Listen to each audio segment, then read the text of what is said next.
Hi, I'm Kunal. I'm a staff interaction designer at Google. Design is a passion area of mine. I didn't come in with a background in this, and so I empathize with a lot of developers and other people around the world who want to create really nice looking, high quality apps, but don't know where to get started. I didn't really know what I wanted to do when I grew up. My parents really wanted me to go down the doctor or engineer or lawyer path, but I was always into art. I never had time growing up to really focus on those classes amongst my other studies. But I developed this passion for mechanical drawing, of all things. My high school had a class in it, and so that was kind of really my interest to design and really problem solving through design. And that's something that really stuck with me. So I decided to study architecture, and in going through that program, I kind of picked up doing web design on the side and found that that was really something I was more interested in than the architecture work I was doing during the day. Design has kind of helped me find my path in life. Going to architecture school is a big commitment. Deciding to leave that field behind after the amount of time I'd spent studying in it and the time I'd spent working in it was, well, it should have been a tough decision, but I think what I realized through the work I was doing on the side, doing web design work and digital design work without really having kind of an understanding, but more of a passion for it, is that that's really where my interest lay. I kind of never intended to make a career change, but I just had all these, individual opportunities start to stack on one another. When I was applying for UX jobs, one of my professors mentioned that I should bring up my web design work, even applying for architecture jobs. And I didn't think about doing that. I was like, why would an architecture firm care that I have these web design skills as well? But it was really great advice because the firm that I got hired for, they were really interested in redoing their website. And so they were like, great, you can do architecture work and you can also do web design work for us. So you can, flex both of your skills and build both of your passions. Participating in this program is really important to me because I am someone who didn't have a very clear path into UX. And I'm someone who's benefited a lot from many other people who helped guide me into that path, from professors and peers and other folks who have given me chances where someone with a non-traditional background like mine may not have had those chances in the past. So I'm very fortunate for the opportunities that I've received and the work that I kind of had to do on my own to be able to get myself to this point. I want to be able to pay the goodwill that was shown to me forward to the community and help make sure that future generations of people who are interested in UX don't have to go through the same kind of winding path. That they have some more structure and some more places they can turn for a clearer entry into the field and all of the great things that come with it. Hello. In this part of the course, we'll focus on visual design, which is how a product or technology appears to users. We'll start to create a mockup, which is a high-fidelity design that represents your final product. To create mockups, we'll use visual design elements and layouts. Elements, like typography, color, and iconography, are the building blocks for visual design. Elements are often arranged into layouts using methods like grids, containment, and space. Visual design is a massive world, so at times it might seem overwhelming. Learning visual design elements and ways to arrange them doesn't happen overnight. Professionals across many disciplines spend years learning how to apply what they've learned to their projects. I accumulated my knowledge of visual design from many places like my work in architecture, graphic design classes I took for fun, and even from being on the job as a UX designer. This certificate program is just the start of your journey with visual design. After watching the next few videos, you'll have a solid understanding of some essential elements of visual design and ways to lay them out on a screen. One thing to keep in mind as you move through this part of the course. As we start to discuss visual design elements, like typography and color, we are getting into the field of user interface, or UI design. The fields of UX and UI design are closely intertwined and commonly mistaken for one another. I hope you're excited to get started. Let's go. Hi there. Let's take a moment to remember where we left off. The last time we worked on our dog walker app, we updated the low-fidelity prototype based on feedback from participants in a usability study. Up until this point, we have been focused on the app's function and the basic user flow. Now, we can begin to focus on the look and feel of the design. As a reminder, design can have different levels of fidelity. In UX, fidelity means how closely a design matches the look and feel of the final product. If a design is low fidelity, that means it has a lower amount of complexity and is less refined or polished. We call low fidelity designs lo-fi for short. UX designers use low fidelity designs when we want to get ideas out quickly and leave room for exploration. If a design is high fidelity, that means it closely matches the look and feel of the final product and is more refined or polished overall. We call high fidelity designs hi-fi for short. UX designers use high fidelity designs when we want to test a design that looks like a real product and get more specific feedback from users. In this course, we'll focus on high fidelity designs. So let's jump into one kind of high fidelity design, mockups. A mockup is a static, high fidelity design that is used as a representation of a final product. Mockups give UX designers an indication of what the product will look like visually. Let's check out examples of mockups that were created by real entry-level UX designers. First, we have Pocket, an imaginary interactive social media and search engine created by Dane, who is now a designer at Google. Notice how different this mockup looks compared to the wireframes and low-fidelity prototypes you've made so far. In a mockup, there are actual photos, use of color, use of shadows, different fonts, and stylized buttons. It looks a lot more like a real app you might use. Let's check out another set of mockups. These are for an app called Lucer, a make-believe takeaway salad and sandwich shop. Lisa, a designer at Google, created these when she was just getting started in the field. Notice how the mockups use color gradients, different text sizes, icons, and even a map. The mockups help you really get a feel for what this product would be like if it came to life. Hopefully you're excited to create your own mockups. When designing your mockups, there are a couple of things to keep in mind. Think about the visual elements you want to use on each screen of your design, such as typography, color, and iconography. Until now, our designs have only featured empty spaces or placeholders for content. Mockups have actual words, images, and icons that will appear in your design. Now is a perfect time to materialize the content that will go here. Keep in mind, going from a wireframe to a mockup should not feel like a paint-by-number exercise. For example, it's okay to place an image in a different part of your mockup design than you planned for in your wireframe. In addition, make sure that you consider ways to lay out elements on a screen, like grids, containment, and space. The way you arrange elements on a screen can make your design aesthetically pleasing, help users interact with your product, and make your designs more accessible. To get started, we're going to discuss a few foundational elements of visual design in detail. Ready? Let's go!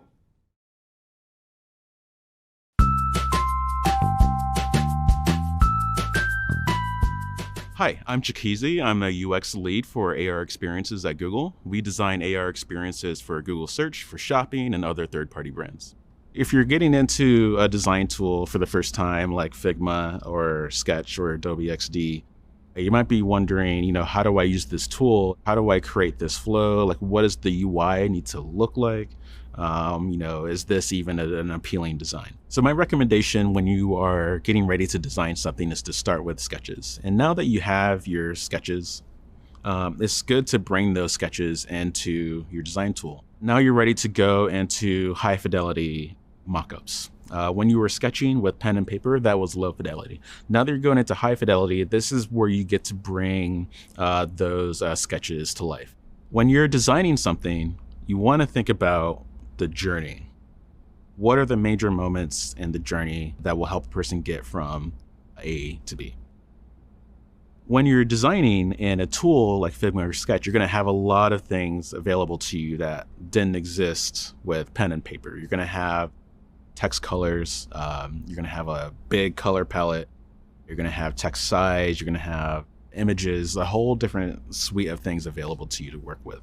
And when you're thinking about bringing something to those tools, you're now entering a phase called high fidelity. When you're making these, this is not only the design that the engineering team is going to look at and say, oh, this is what I'm being asked to build. The product team is also looking at this and thinking, oh, this is the thing that's going to be what the app looks like. This is going to be what the experience looks like. And I'm going to now assess this as, is this the thing that I'm looking for? Is this the solution to the problem that we're going after? So the high fidelity design is not only a very kind of like beautiful and like visual design for the solution, but it's also a communication to the rest of the team, what they are going to build and how they drive that thing forward. Hi there. It's a super exciting time because you're about to design your very first mockup. I'll begin by introducing you to some of the foundational elements of any mockup. Elements are the building blocks of the mockups you'll create during the certificate program and in the real world. On a basic level, the term visual design in UX refers to how a product or technology appears to the user. In the next few videos, we're going to dive into 3 foundational elements of visual design: typography, color, and iconography. The first foundational element, typography, refers to the use of text and fonts. Typography can help add hierarchy to your designs, make text easy to read, and add visual style. Think about the letters spelled out on the Wizard of Oz movie cover. The larger font size of the title indicates that information is the most important, and the font itself alludes to how playful the movie is. The second foundational element is color. Think about the messages that certain colors communicate, how people understand color, and how colors mix, match, or contrast with one another. Did you ever learn about the color wheel in art class? Well, it comes in pretty handy for UX designers too, because it helps us find colors that are harmonious or complementary. The third foundational element, iconography, refers to the images or symbols associated with a subject or idea. Think about the power icon on your computer. It's really just a circle with a line, but most people know that this icon means power on a tech device. There are lots of other foundational elements, like size, shape, and direction. We won't cover those in detail at this point, but you can learn more about them in the readings and through your own exploration. I'm sure you're excited to get started. And you might think that visual design is the most important aspect of the product, but appearance isn't everything. It's a UX designer's job to ensure that any decisions about a product's visual design still consider usability the top priority. In the next video, we will dive into the first of these elements, typography. See you soon. Welcome back. Time to kick things off with the first foundational element of visual design, typography. Typography refers to the use of text and font. There are 3 steps to find the perfect typography for your design: selecting a type classification, picking a typeface, and choosing a font. Let's define each of these and explore them in more detail. First up is the type classification. Type classification is a general system to describe styles of type. 2 of the most popular type classifications are serif and sans serif. Serif styles of type can be recognized by the tiny lines, called serifs, that trail from the letters as strokes and stems as edges. Look closely at the letter T on the left side of the screen. The small lines hanging off of both ends of the horizontal line at the top of the T help identify the text's type classification as serif. On the other hand, sans serif styles of type don't have these tiny lines. Notice that on the right side of the screen, there are no small lines hanging off of the T. This T is just a simple horizontal and vertical line. That's a clear indicator that this T falls into the sans serif type classification. Okay, once you select a type classification, it's time to choose a typeface. A typeface is the overall style of a letter. Typefaces are distinguished by their stroke weight, shape, type of serif, and line lengths. Each typeface is known by a family name. Some examples of serif typefaces are Times New Roman, Georgia, and Cambria. A few examples of sans serif typefaces include Arial, Helvetica, and Verdana. Historically, UX designers preferred sans serif typefaces for apps and websites because it was more legible on the screen. But as technology has gotten better, so has screen resolution, which means it's no longer difficult to read serif typefaces digitally. In the past few years, serif typefaces have made a comeback with UX designers, and they have even been digitized for modern screen use. All right, after you've chosen a type classification and typeface, it's time to select a font. Font is the size, thickness, and emphasis of letters. The difference between typeface and font can be a little confusing, so let's take a look at this example. In this case, the typeface is Roboto. The font can be more light or bold, italicized or regular, and even more variations. The font, on the right side of the screen, is a collection of all of the characters of a typeface in one size and one style. For example, Roboto Bold in 12-point size is a font, and Roboto Light in 18-point size is also a font. And that's it. You've started to explore the vast world of typography. Fasten your seatbelts because we're just getting started. Next up, we'll describe the importance of typography. See you there. Hello again. In the last video, we examined the 3 steps to find the perfect typography for your design: selecting a type classification, picking a typeface, and choosing a font. But why is typography so important in UX design? Well, if all the text on a page is the same size and visual style, it's hard for users to quickly understand the page's parts and find the specific information they're looking for. To help readers better navigate a page, we need to create a hierarchy. A typographic hierarchy is a method of ordering typefaces and fonts in a layout to create divisions that show users where to focus and how to find information.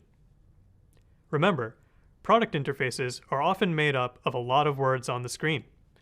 Creating visual cues can help distinguish some words and phrases as more important than others. 2 common ways to create typographic hierarchy are by changing the typeface's size and weight. Think about when you open a newspaper. The text you notice first is big and bold. This is the newspaper's headline. The headline gives context for what's to come in the article. Similarly, when you open your favorite book, the chapter's title stands out because of the font.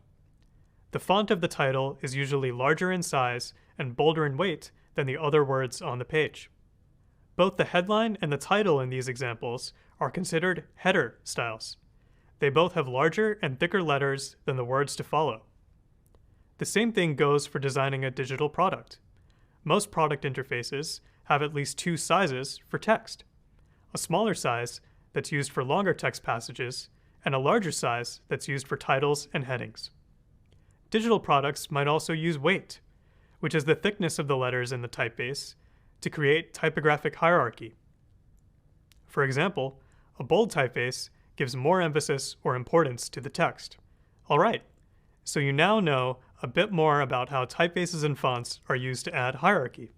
A second reason why typography is so important for UX designers is legibility, or making text easy to read. As a UX designer, one of your jobs is to make the product easier to read and navigate. The product needs to be readable for all users, including people with low vision. Think about the nutrition facts label on food items that are sold at a grocery store. These food labels are usually printed in bold black text on a white background. Designers ensure that the label is easy to read, regardless of the surrounding design on the food package. This helps all grocery shoppers, including those with low vision, easily identify and read nutritional information about the food, like the calories, vitamins, and ingredients. Similarly, UX designers use easy-to-read typography for digital platforms.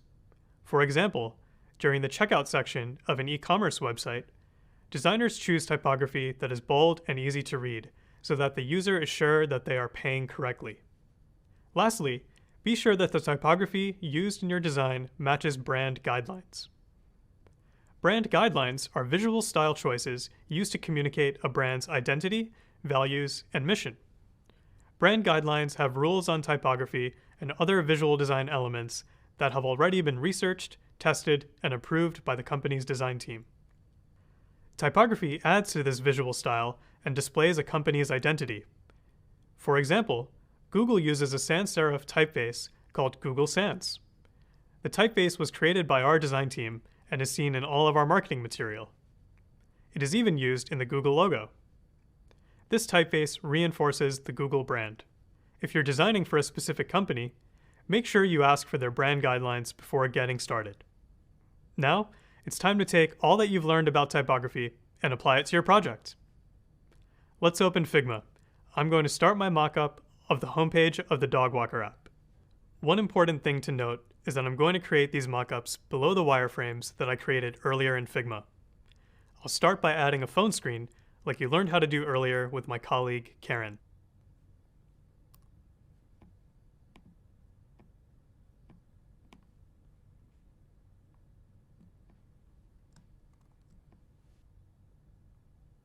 Next, I'll draw a text box within the phone screen. When you draw a text box, the design panel on the right side of the screen changes, which allows you to set the typeface, size, weight, and more. In the text box, I'm going to type "busy afternoon." Then, I'll press Enter to start a new line and type "we can take them for a walk." Now, I can play with the typeface, size, and weight of this text. For the homepage of our dog walker app, I'm going to select the font called SF Pro Display. Then, I'm going to select a size of 24 point. This is just the beginning. For detailed instructions about how to work with type in Figma, check out the reading. Have fun, and good luck adding typography to your own designs. Hi there. We've already discussed how thoughtfully chosen typography makes for a better product. Now, let's discuss another element of visual design: color. Did you know color can affect your behavior, mood, and thoughts? Colors can convey emotions, signal actions, and add variety. Red, for example, attracts a lot of attention. That's why things like exit signs, emergency buttons, and stop signs are red. Objects with this color always get noticed. Blue, on the other hand, can communicate serenity and feelings of calmness or peace. That's one reason why blue is considered widely appealing. Keep in mind, certain colors might mean one thing in one region of the world and something totally different elsewhere. You'll learn over time the colors that are most commonly associated with different emotions and how those choices affect your design decisions. For now, I'll explain how color choices and combinations are used in UX design to add emphasis and communicate branding, and can impact accessibility. First, let's talk about how colors can add emphasis in your design. A change in color can draw the attention of users to a focal point in your design. That focal point is often an important action you want users to take, like a sign-up link or a purchase button. Think about the homepage of our dog walker app. We'll want to add emphasis to the schedule button, so we'll probably make that button a bright color. One common rule that UX designers use is the 60-30-10 rule. One neutral color makes up 60% of the color palette in your design. A second complementary color makes up 30% of the palette. A third accent color makes up 10% of the palette to add emphasis.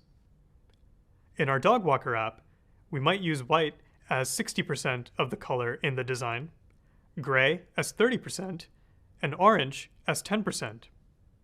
Accent colors, like orange in our case, can be used to emphasize or highlight information, whereas neutral colors play a supportive role in backgrounds, lines, and text. Let's pull up our dog walker app in Figma and apply the 60-30-10 rule to the homepage. The last time we worked on the homepage, we added a line of text that said, "Busy afternoon? We can take them for a walk." Let's make this text stand out more by placing a gray rectangle around the text. I'll go to the toolbar at the top left of the page and click on the icon that looks like a square, called Rectangle. From the drop-down menu, I'll select the rectangle, then draw a rectangle in my design. Now, I'm going to change the color of the rectangle to a light gray. In this case, I'll pick this light gray, which has the hex code D4, D4, D4. I'll right-click on the rectangle and select Send to Back so that the text appears on top of the light gray rectangle. There we go.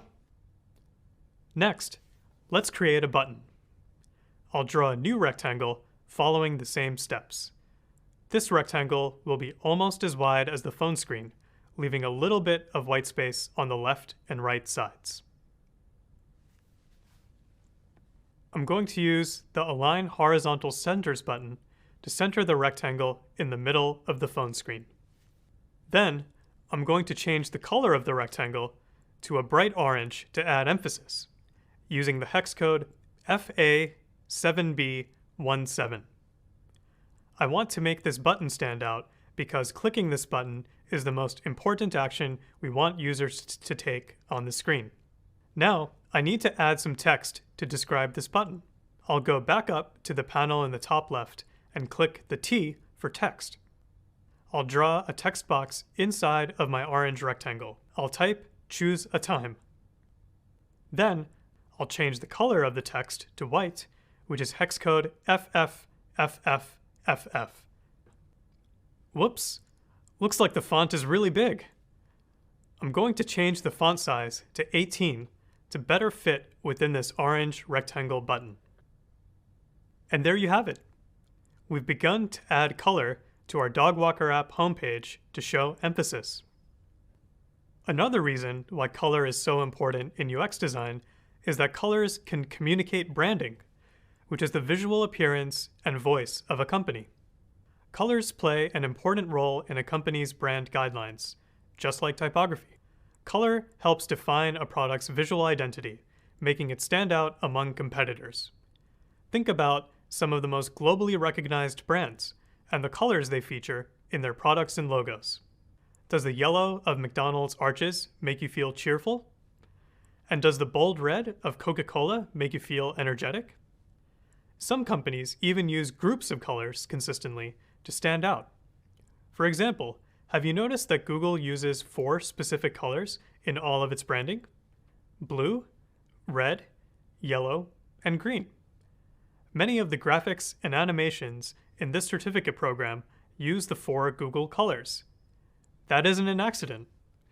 These colors are consistent across all products, which makes designs from Google easy to identify instantly. When you're working for a company as a new designer, you'll need to be aware of how you use the company's brand colors in your designs. Keep color associations consistent, whether you're designing an app, website, or logo. Third, color choice can impact the accessibility of designs. It's important to check the contrast between the colors you choose. For example, the image on the left uses black text on a white background, which has a high contrast ratio. But the image on the right uses varying shades of green, blue, and yellow on a camo green background, making the text very difficult to read and therefore inaccessible. As a designer, you should follow Web Content Accessibility Guidelines, or WCAG, on color contrast standards to make sure your designs are accessible. For more detailed information, check out the readings in this section of the course. One more thing to keep in mind when choosing colors for your design. Test your color choices on various devices and in different environments. Colors can look different on your desktop computer than they do on your mobile phone.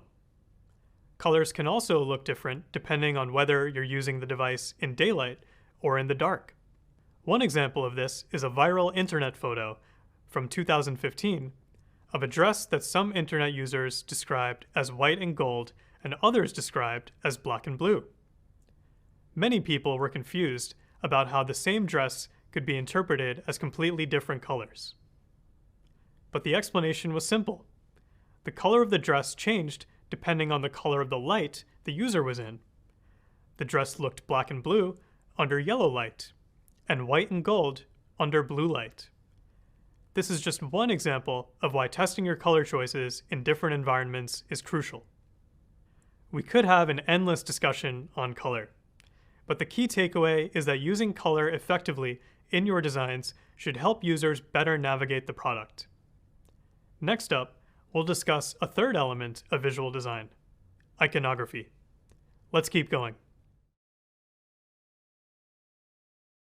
Hello. Now that we've explored two elements of visual design, typography and color, let's discuss a third, iconography.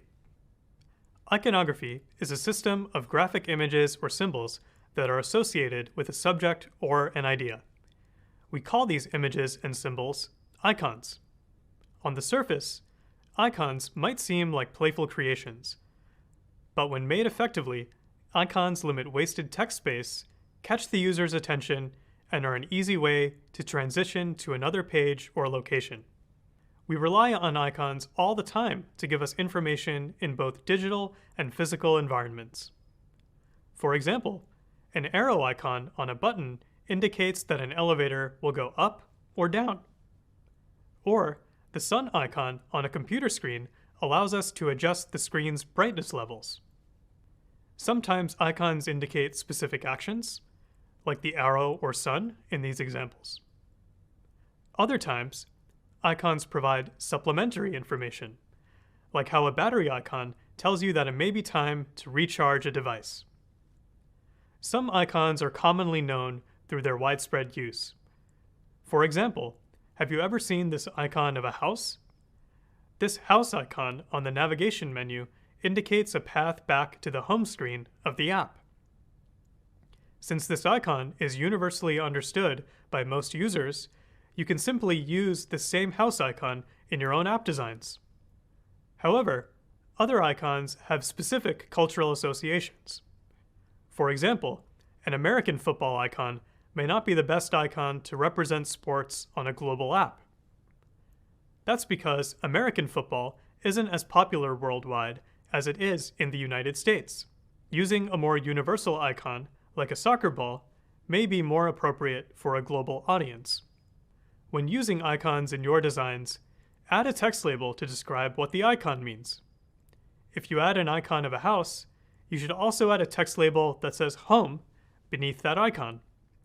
The text label also makes the app more accessible, because icons can't be read by a screen reader. Finally, iconography is crucial to a company's brand. Think about the Google Workspace icons, for example. Because of their color and style, there's no mistaking that these icons belong to Google products. When you start your UX design career, the company you work for will likely have their own set of guidelines for in-house iconography, which will help you make design decisions more easily. Let's keep building the homepage of our dog walker app and add an icon. Here's where we left the design in the last video. To get started, I'm going to add a house icon. I'll navigate to Google's Material Design page, which has a list of free icons that are available for anyone to use. I'll click on Resources. How convenient. At the top of the page, icons are listed under popular resources.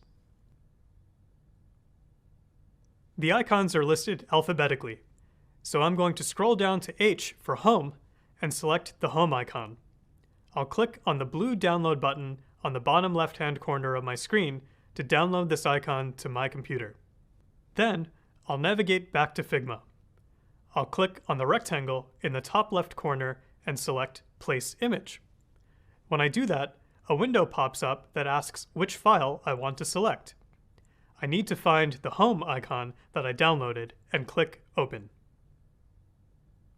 Now, I'll draw on my app in the spot where I want to place the Home icon. There we go. I can change the color of the icon to orange using the same hex code as the button we added earlier, which is FA7B17. Lastly, I need to add a text box under the icon using the same steps that we've outlined before. I will write Home in the text box. I'm going to center the text below the icon. Then, I'll change the color of the text to use the same orange that we're using throughout the app and make the size of the text 12 point.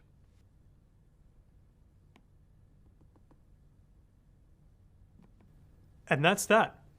We now have an icon for the homepage of our dog walker app. We've now finished discussing 3 foundational elements of visual design: typography, color, and iconography. Coming up, we'll explain how to arrange those elements within your design. Let's get going. Hey there! You've already learned about a few of the important design elements used to create your mockups. However, you'll need more than just typography, color, and iconography to create a design. You also need to learn about layouts, which are ways to arrange elements on a page. Layouts usually refer to the specific placements of text, style, icons, and images. The goal of layouts is to present information in a logical way, making the important elements stand out. Without a thoughtful layout, your designs will be difficult for users to interact with. Layouts can easily be borrowed or reused from other projects with similar pages. For example, there are popular layouts for home screens, login screens, and even checkout screens. There are many ways to lay out a page in the world of UX design. In the upcoming videos, we will cover a few things that can tie your designs together: grids, containment, and space. Ready to get started? Let's go! Hey there! Let's start our discussion about layouts by focusing on grids.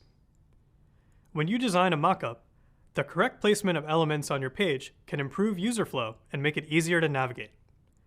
But it can be tricky to guess where to place elements within your mockup, especially as a new designer. Luckily, we have tools to make correct placement or layout easier. First, there are basic grids. These intersecting lines divide pages into small squares that allow you to easily lay out elements in a design. The lines on the grid are evenly spaced to help you design consistently and manage spacing of elements. Here's what a basic grid is like in Figma.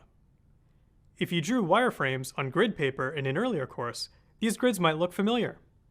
While basic grids are useful to help you design consistently, it's more common for UX designers to use a layout grid. A layout grid is a series of columns and alleys that allow you to organize elements in a design. Columns are the colored blocks, and alleys are the spaces between the columns. Here's what a layout grid is like in Figma. Notice that columns are a light red and are all the same width. The alleys are white and are also all the same width. The number of columns in a layout grid depends on the type of device you're designing for.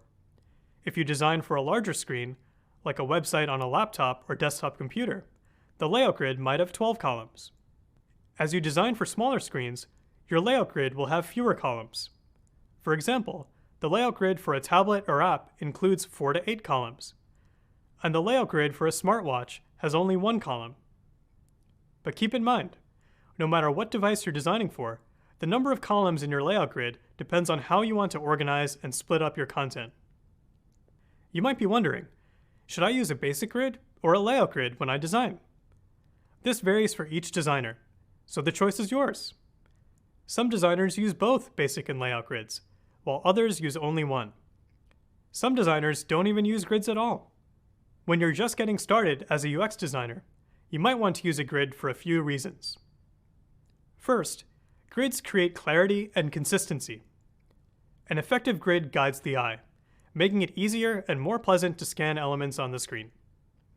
Second, grids quicken the design process, making it faster to place elements on the screen. And third, grids make it easier to collaborate on designs. With a grid, designers will generally know where to place things. Let's check out a mockup from an entry-level designer who now works at Google. Here, Dane created an app called Peacock. On this page, users are prompted to search for friends or locations near them. The page features a search bar above images of cities like New York, San Francisco, and Chicago. Take note of how the squares for each image are exactly the same size, and how the search bar is centered directly in the middle of the screen above the images. You can tell that Dane used a grid to plan his design, which made it easy to place elements. Thanks to the use of a grid, Dane's completed mockup has a visually appealing layout. You could even reuse this layout for another purpose. For example, I could see the same layout being used by a food ordering app, where each image box is a different restaurant. You're starting to get the hang of how to lay out a page. Coming up, we'll discuss another thing to keep in mind when laying out a page: containment. Hello again. We've started to explore how to lay out elements on a page effectively, using grids. Now, it's time to discuss another thing to keep in mind when arranging elements on a page: containment. Containment uses visual barriers to keep designs neat and organized. Barriers like lines or colors help limit content to a specific section of a design. There are 4 methods of containment: dividers, borders, fill, and shadow. Let's discuss each method using an example from the homepage of the Dog Walker app. Do you like what I've done with it while you were working on your own project? I even added a cute little image of a dog on the Choose a Time button. You can learn more about how to find free images like this in the reading. I'm going to have some fun with this mockup to bring to life each of these 4 methods. First, let's talk about dividers. As a refresher, dividers are lines that separate sections. They can be simple yet effective tools for quickly breaking up content that doesn't belong together. In our Dog Walker app, you'll notice that we use a gray divider between each dog walker that's available. Similarly, borders use lines to break up sections of a page. Borders are continuous lines that often form shapes like squares or rectangles. When I first created the Choose a Time button, I just had text and the image of a dog. The lack of a border made it difficult for users to know it was a button. So I decided to add a rectangular border to make it more clearly a button. Third, we have fill. Fill assigns colors to borders and shapes. Just as you might think, the color fills in the object. This makes content stand out, which creates a new focal point within the mockup.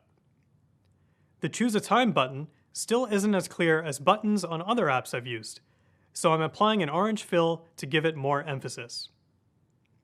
Lastly, you can add shadows to your designs to create dimension. Often, designers use shadows in combination with borders or fill. Shadows help break up elements even further. Check out the shadow I've applied to the Choose a Time button. Now it's almost 3-dimensional. You feel like it's coming off the page. All right, your mockups should be starting to come together. You now have 2 tools in your toolbox that you can use to lay out elements on a page: grids and containment. Up next, let's add one more tool to your toolbox: spacing, which can help make your mockups even more visually appealing. See you there. Hey there. We've just covered how grids and containment can help you lay out a page. Now, let's add one more tool to your toolbox: spacing. What do we mean by the word space? Well, space is something we're all familiar with. When we write, we leave a space between every word in a sentence. Or, when we look at the home screen of our phones, there is space between each app icon. In UX design, this is called white space. White space is the gaps between elements in a design. Keep in mind, white space is often referred to as negative space. So, why is white space important? First, the use of white space can provide emphasis on a focal point within the design. This can help focus the user on an action they need to take. For example, think about the Google search homepage. The search bar and Google logo are surrounded by white space. The use of white space clearly communicates the action users should take: search. Second, the use of white space can help group items together, which is also known as proximity. When elements, like buttons or text, are placed close to each other on a page, users naturally group these elements together and expect them to be related. On the other hand, when elements are placed far apart from one another, users don't think they're related. Remember Gestalt principles from earlier in this certificate program? Well, proximity is one of the Gestalt principles. Let's check out this graphic depiction of proximity. The image on the left contains 16 circles of the same size in a 4x4 grid with similar spacing. The assumption is that all of the circles are grouped together and would be related. The image on the right also contains 16 circles of the same size in a 4x4 grid. However, more space has been placed between the second and third columns of circles. This additional space makes it appear like the circles are split into two groups of 8, and those two groups would not be related. Third, white space helps with readability. Leaving more white space between elements makes it easier to focus on each element. Take a look at this example. The website on the left has little white space because it uses a large font and a big image, which are grouped nearby one another. This website is pretty difficult to read because our eyes are jumping between elements. In the website on the right, the content is the same, but there is more white space. This design uses a smaller font and a smaller image. This allows the eye to look at each element and makes the website easier to read. Okay, one more thing to keep in mind when it comes to white space. Having too little white space increases the chance of error. For example, some users might end up accidentally pressing the wrong button if there isn't enough space between the buttons. When you get your first job as a UX designer, you may have to help educate your clients or cross-functional teammates about the importance of white space. Businesses often feel that more content is better. It's important to help those stakeholders understand that using white space in the design will make their product easier to use and will hopefully lead to better business results. For example, if the sign-up button is clearly emphasized using white space, more users are likely to click it, which is a win for the business. Now you have all the tools you need to add elements to your mockup and lay out those elements on a page. Good luck putting what you've learned here into practice with your own design project. Hello again. You're making great progress. In this part of the course, you were introduced to visual design, which is how a product or technology appears to users. And you started to create your first mockup. To create mockups, you used visual design elements like typography, color, and iconography. You also learned that elements are often arranged into layouts using methods like grids, containment, and space. In the next part of this course, you will learn about visual design principles, which help improve and refine your mockup. Get ready to keep iterating on your mockup. Hey there! You just learned about visual design elements like typography, color, and iconography. Then, you learned about how to lay out a page using grids, containment, and negative space. Your mockup should be starting to take form. In this part of the course, we'll explore how to refine and improve your mockup using visual design principles. To start off, we'll discuss the power of emphasis, which can help guide the user to the most important parts of a page. Then, we'll cover hierarchy, scale, and proportion. These visual design principles will help you organize the elements on each page of an app. After that, we'll jump into the principles of unity and variety, which can help elements of your app function together or stand out. Next, we'll revisit Gestalt principles like similarity, proximity, and common region. Finally, I'll give you some strategies to help you review the work you've done so far on your mockup. The concepts and principles we'll cover aren't just tools to take out of your toolbox whenever they're needed. They're naturally embedded in the design process and integral to helping inform our design decisions. They'll help you refine your mockups and create products with a great user experience. To get started, let's talk about our first visual design principle. Meet you there. Hello again. There are a few fundamental design concepts you'll need to understand as we start refining our mockups. In this video, we'll cover the importance of emphasis and explain how you should decide what to emphasize in your designs. Let's get started. At a basic level, emphasis means something that attracts attention. Emphasis is all around us, and we depend on it to translate information for us in everyday life. For example, imagine a public speaker giving a speech without placing any emphasis on any of the words, or a pianist playing a song without emphasizing any notes over others. The lack of emphasis would lose the audience's attention and make it challenging for them to follow along. The same idea applies to visual design. We use emphasis to intentionally guide a user to what we want them to pay attention to. In our mockups, we want to use emphasis to provide cues that indicate to the user what is more important or less important on each page or screen. So, how do we give something emphasis in visual design? To emphasize one part of your design over another, give it more visual weight. Visual weight is a measure of the force that an element exerts to attract the eye. Using variables like size, color, or contrast can give an element greater visual weight. No matter the item, everything has a visual weight. To understand what I mean, check out this mockup created by Josh, a UX designer at Google. It's for an app called Zest that helps users track spices, herbs, and seasoning. The mockup design is fairly simple, but it uses design elements and principles to create emphasis exceptionally well. By using white space and a simple typeface, users are naturally attracted to the app's main content. It's images of spices like turmeric and harissa. The images are large and colorful. They have a very heavy visual weight compared to the surrounding text and background. So you might be wondering how you should decide what to emphasize or add visual weight to in your own designs. The key considerations to think through when you're deciding what to emphasize are: where do I want to draw the user's attention? And what are the user's goals? Using emphasis strategically can make it easier for your users to complete tasks, and that creates a great user experience. So let's examine the role emphasis plays to get users to take action. It should be easy for users to find any action or important information they need to complete a task. As you examine your user journey, you might ask yourself, how am I making it easy for users to complete the tasks they need to do? This might involve adjusting your design's navigation based on the results of any usability studies you conduct at this point. Basically, if someone isn't finding a critical feature easily during the study, you want to find a better way to emphasize it. Check out this mock of the book appointment screen from our dog walker app. What's drawing the most attention, and why? We use the color orange to highlight the Book Sarah button. Booking a dog walker is one of the most important steps in the user's journey, so we emphasized it more than the About section and the customer reviews. It's not that these other sections aren't important.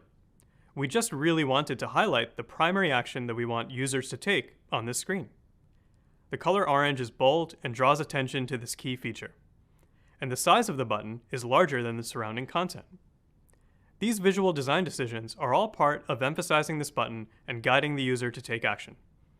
As we move forward, you'll get hands-on practice with deciding exactly what to emphasize in your designs. Awesome! Now we've covered how to use emphasis in your designs. Next up, we'll explore another visual design principle, hierarchy. Welcome back. By now, you might be starting to notice that good visual design comes from understanding visual design principles. Those principles are like tools that a designer uses to create visually appealing mockups and prototypes. To get started, let's define hierarchy. Hierarchy is a visual design principle that orders elements on a page and highlights them by their importance. The goal of hierarchy is to guide the user. Adjusting size and color is a common way to distinguish hierarchy in visual design. Hierarchy in UX design can help a user understand the relative importance between different elements. You might be wondering how hierarchy is different from emphasis. Although they're definitely related concepts, hierarchy refers to a group of elements that are organized in order of importance. On the other hand, emphasis is about making one element stand out from the other elements surrounding it. Think about when you browse the homepage of a media outlet to catch up on the news. You usually check out the headlines first, right? Most people do this to get a quick idea of what each story is about. The headlines are the elements that stand out on the page because they have the most importance. Below the headline is a summary of the story, which usually has a font that is smaller and less bold. In this case, the typography created hierarchy on the homepage. So why do we need hierarchy anyway? Well, in UX design, we always want to make it clear to the user where to focus first and what action to take.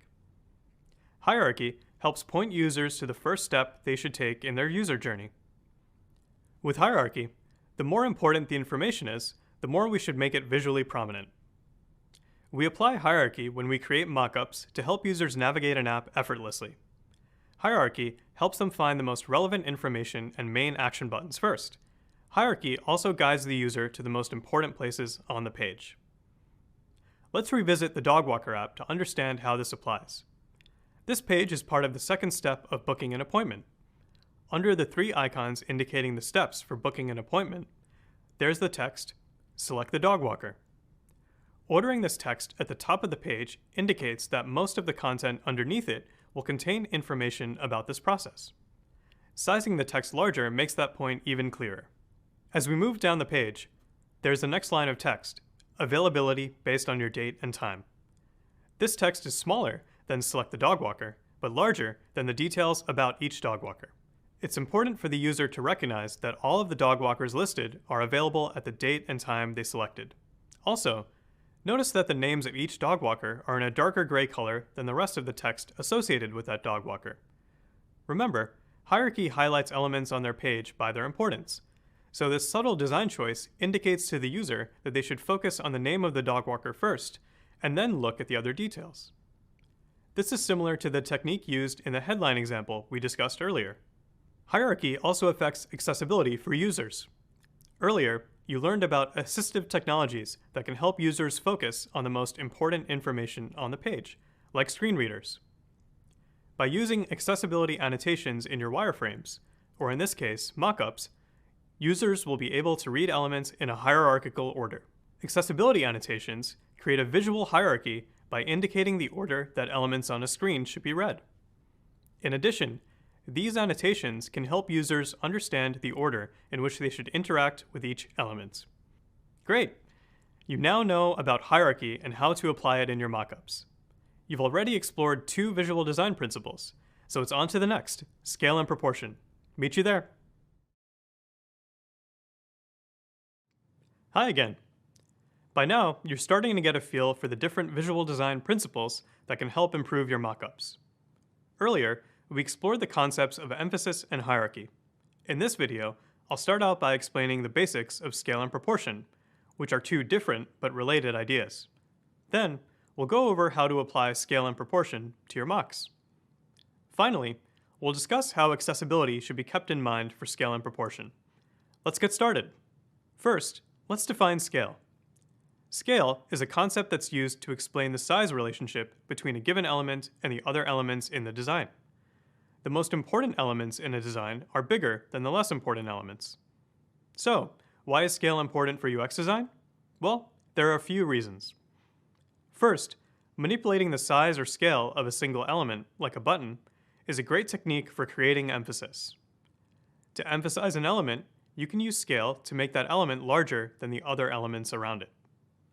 Think of how using a magnifying glass can instantly enlarge your view of an object. In the same way, creating variation in size of certain elements in your design can help you highlight specific areas. In addition, scale can show similarity and contrast between elements. If 2 elements are the same size, they are perceived as being equal or similar.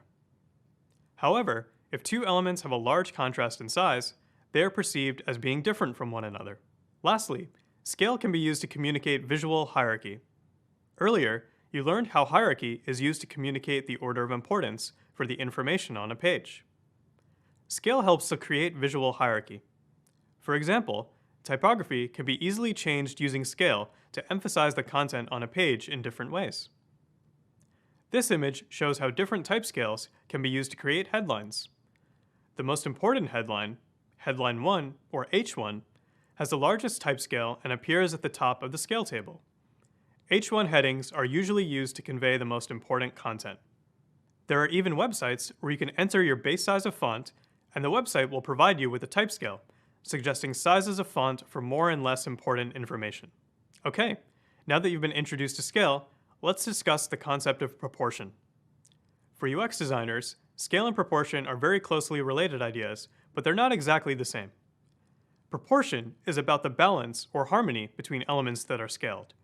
In other words, proportion helps UX designers make sure the size relationship between elements makes sense. This means that the elements appear to be in balance with one another.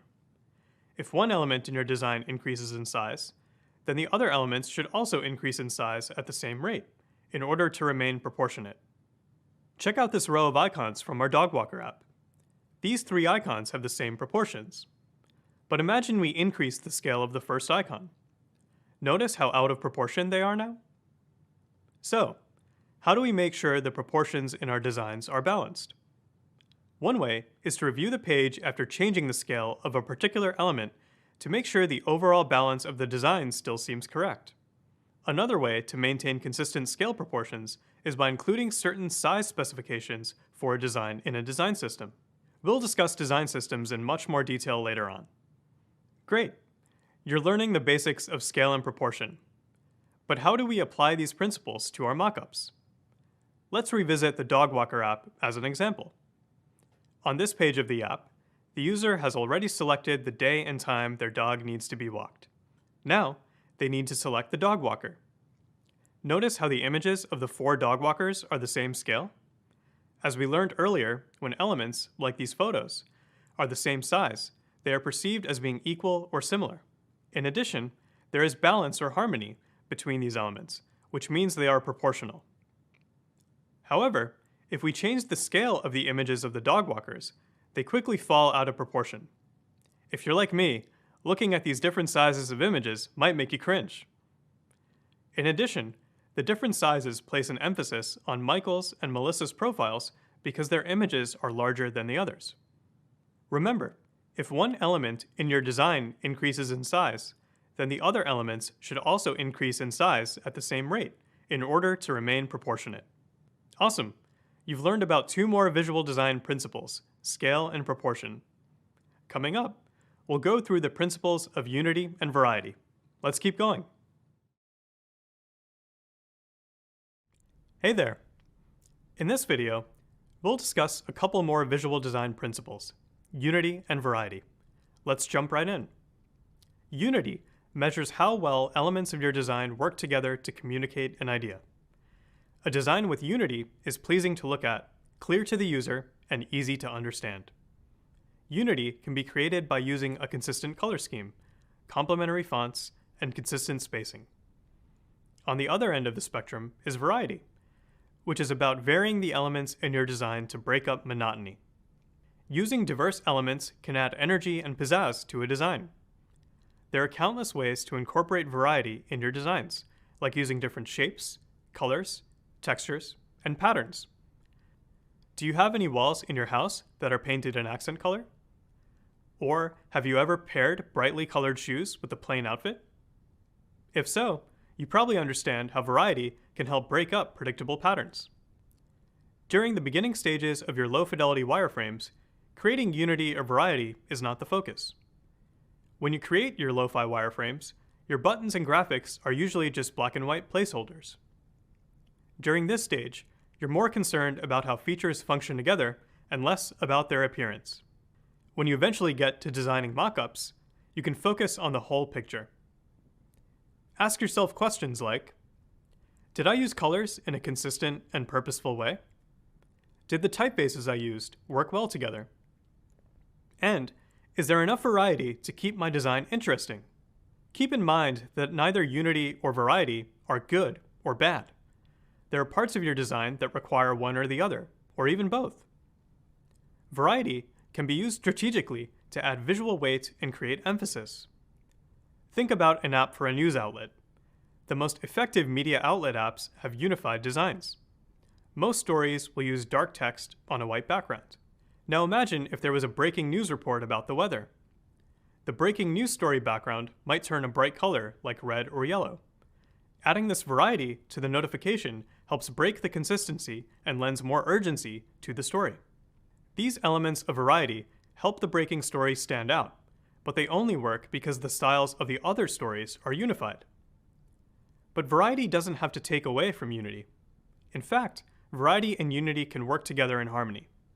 Like we discussed in an earlier video, too much uniformity can make it difficult for users to know where to focus. With too much similar typography or iconography, users can find it hard to identify text and important information from a sea of identical design elements. A balanced combination of unity and variety can provide visual cues for users while maintaining their attention. You want to make sure it's visually gratifying to use a product too. Variety in texture, color, typography, and shape can make all the difference. This variety can add emphasis to guide users to press a button or divert their attention to a section of a page. But be careful. Too much variety can reduce harmony and make it harder to read important info. The key is balance. Let's quickly think about how unity and variety come into play in our dog walker app. Check out the mockup of our homepage. There is a consistent orange color scheme and even spacing between elements. This unity makes the homepage pleasing to look at and easy to understand. Variety also plays an important role here. Most of the design is white or light gray, but the Choose a Time button is orange. This variety in color adds emphasis that guides the user to press this button. Alright, you've learned about so many visual design principles like emphasis, hierarchy, scale, proportion, unity, and variety. There are many more visual design principles you can learn on your own as you continue on your journey to becoming a UX designer. I encourage you to stay curious and keep learning. Hi again. So far, in this part of the course, we've been discussing visual design principles. Now, we're ready to explore some more complex concepts. In this video, we'll discuss a psychological principle called Gestalt. You might remember learning about Gestalt in an earlier course, but now it's time to learn more in depth. To refresh your memory, Gestalt principles describe how humans group similar elements, recognize patterns, and simplify complex images when we perceive objects. In other words, the human brain will attempt to simplify and organize complex images by subconsciously arranging the parts into a cohesive whole. Basically, your brain is wired to see structure, logic, and patterns. Gestalt principles help us better understand how all the individual design choices we've been making come together, and how they might be interpreted by users. Gestalt principles also offer designers a way to step back and review their work from a different perspective. It's easy for designers to get so caught up in the details that we lose sight of the overall project. Applying Gestalt principles to our designs allows us to really notice how our design elements work together. Similar to how we can use multiple visual design principles to create emphasis, several Gestalt principles can be applied to one mockup design at the same time to make visual connections. In this video, we'll cover 3 of the Gestalt principles: similarity, proximity, and common region. It's important to note that there are a lot of Gestalt principles, including closure, continuation, and symmetry. We'll only cover similarity, proximity, and common region in this video though, because they give the broadest overview for how Gestalt theory is used in UX design. Okay, let's define these principles and explore how they apply to design. We'll start with similarity. The principle of similarity states that elements that look similar are perceived to have the same function. In other words, similarity focuses on things that look or behave the same way, and how the user will relate those items. Let's examine how our dog walker app uses the principle of similarity. Here, you'll notice that we use orange to symbolize actions. The dog walker tab across the top of the screen, the selected dog walker checkmark, and the next button are all actions the user can select, and they all use the same color. Even if we go to a new page of the app, the color orange still continues to point users to the action they need to take. This is an example of how color is used to group what we see. Your brain automatically groups these orange elements.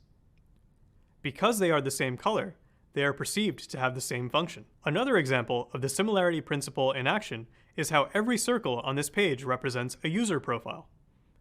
All of the circles have the same visual weight on the page. Whether the user has a profile picture like Sarah M, or uses a first initial like Alice or Sal, your brain automatically makes the connection that these similar shapes represent the same idea, a user profile. You'll instantly make this connection when you see other circles of this size in the app. Next, let's explore the principle of proximity, which states that elements that are close together appear to be more related than elements that are spaced farther apart.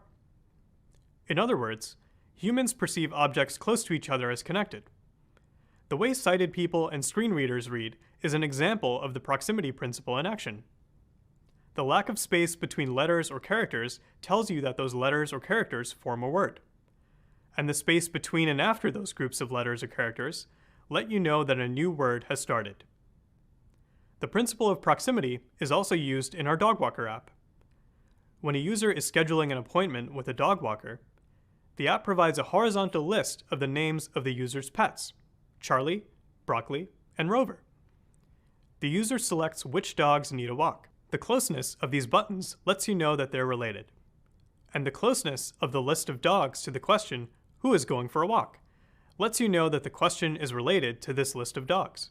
On the other hand, This question and list of dogs is far away from the recurring booking box.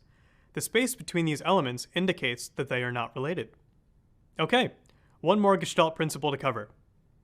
Finally, there is the principle of common region, which states that elements located within the same area are perceived to be grouped together.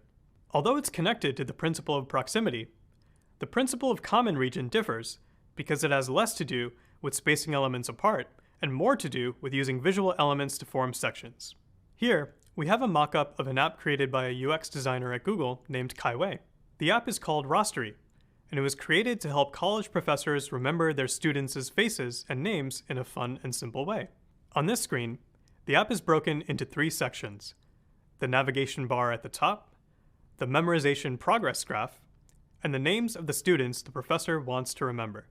Each of these sections contains multiple elements like graphics, photos, and text. Using the principle of common region, your eye automatically groups the content that's in the same area together. In this example, Kai Wei added a border around each group of elements, which is an easy way to create a common region. Let's also check out the principle of common region in the Dogwalker app. I used a blue background behind our selected content to create a common region.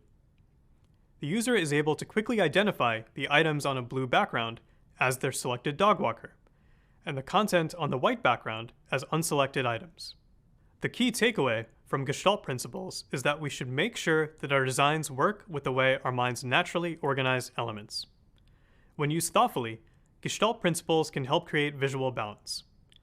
Visual balance is the sense that a design is equally weighted on both sides of its emphasized center. Visual balance gives the design a feeling of completeness. You can learn more about visual balance in the reading. And that's it for now. You're starting to think like a real UX designer and can apply these Gestalt principles to your own mockups. Good luck! Hi there. At this point, your mockups have come a long way since the start of the course. You've added elements to your mocks, applied visual design principles, and made sure your design communicates a clear and cohesive idea. Now it's time to take a pause. Even the most experienced designers pause and review their progress at various points. It's often easier to figure out how far you've come and how much you have left to do when you have a checklist. But what should you include on that checklist? I'm going to provide you with some things to keep in mind. There should be 4 main categories on your checklist: detailed view, page level view, function level view, and app level view. It's helpful to start with small details and work your way up to the big picture. So the first category on our checklist is the detail view. Focusing on the small things first allows you to catch places where you might have made mistakes with elements. It's helpful to review individual elements like typography, color, and iconography to check if they're consistent throughout your mocks or if they're out of order. For example, in the Dogwalker app, when checking my work, I found one icon where I'd accidentally used orange F18530, even though I used orange FA7B17 throughout the rest of the design. Second, use a page level view to check if all of the elements on each page are balanced and unified. Check out the page from a bird's eye view to see if anything is out of place.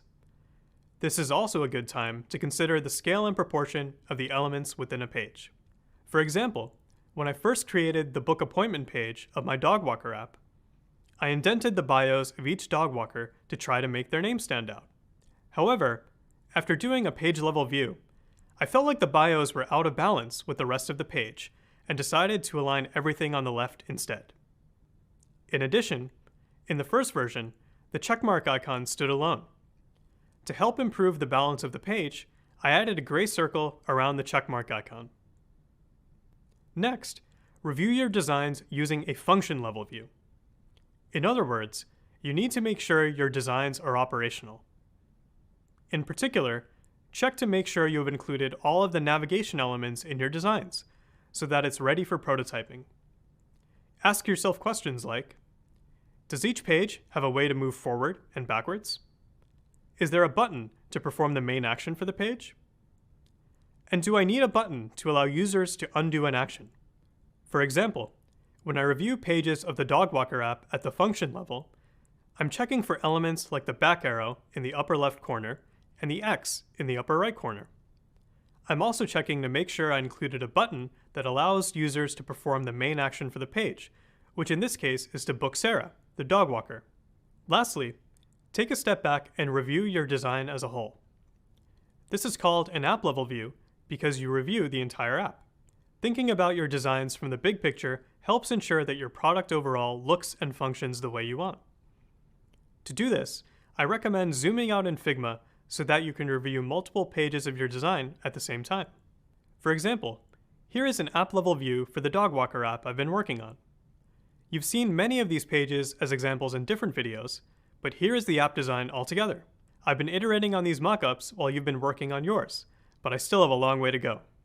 As part of the app-level view, I'll check for things like consistency in how the product looks overall. For example, the 3 icons across the top of my app page should stay in the same position, no matter what page I'm on.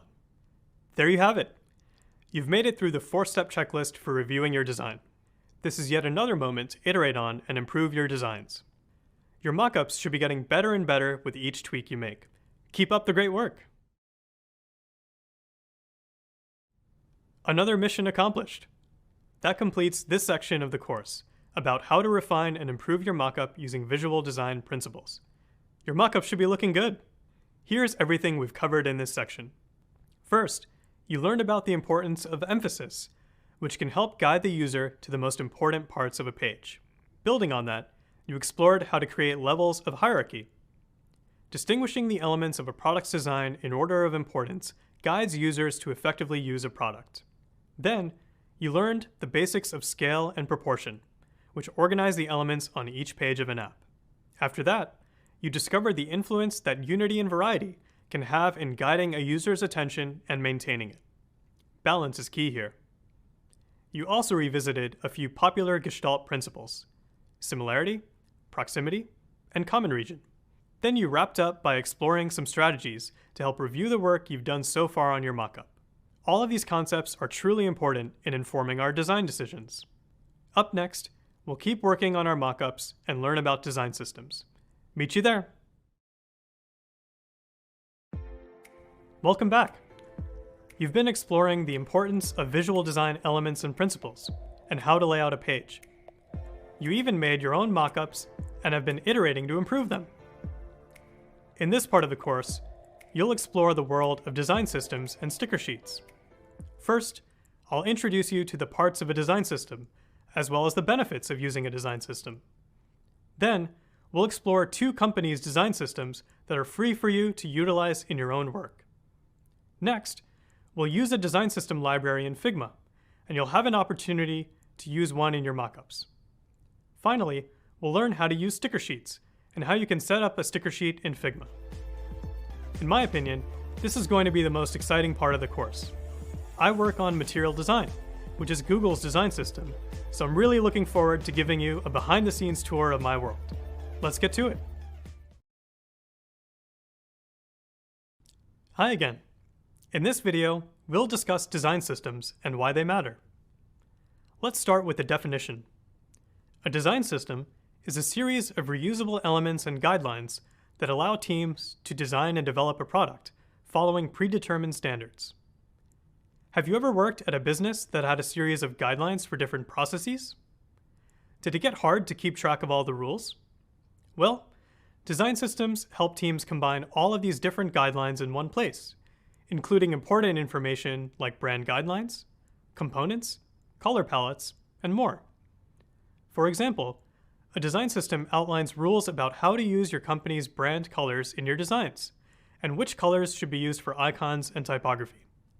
Some of the visual elements frequently included in a design system are color, iconography, layout, copy, animation, elevation, typography, and illustration. So, how are design systems set up?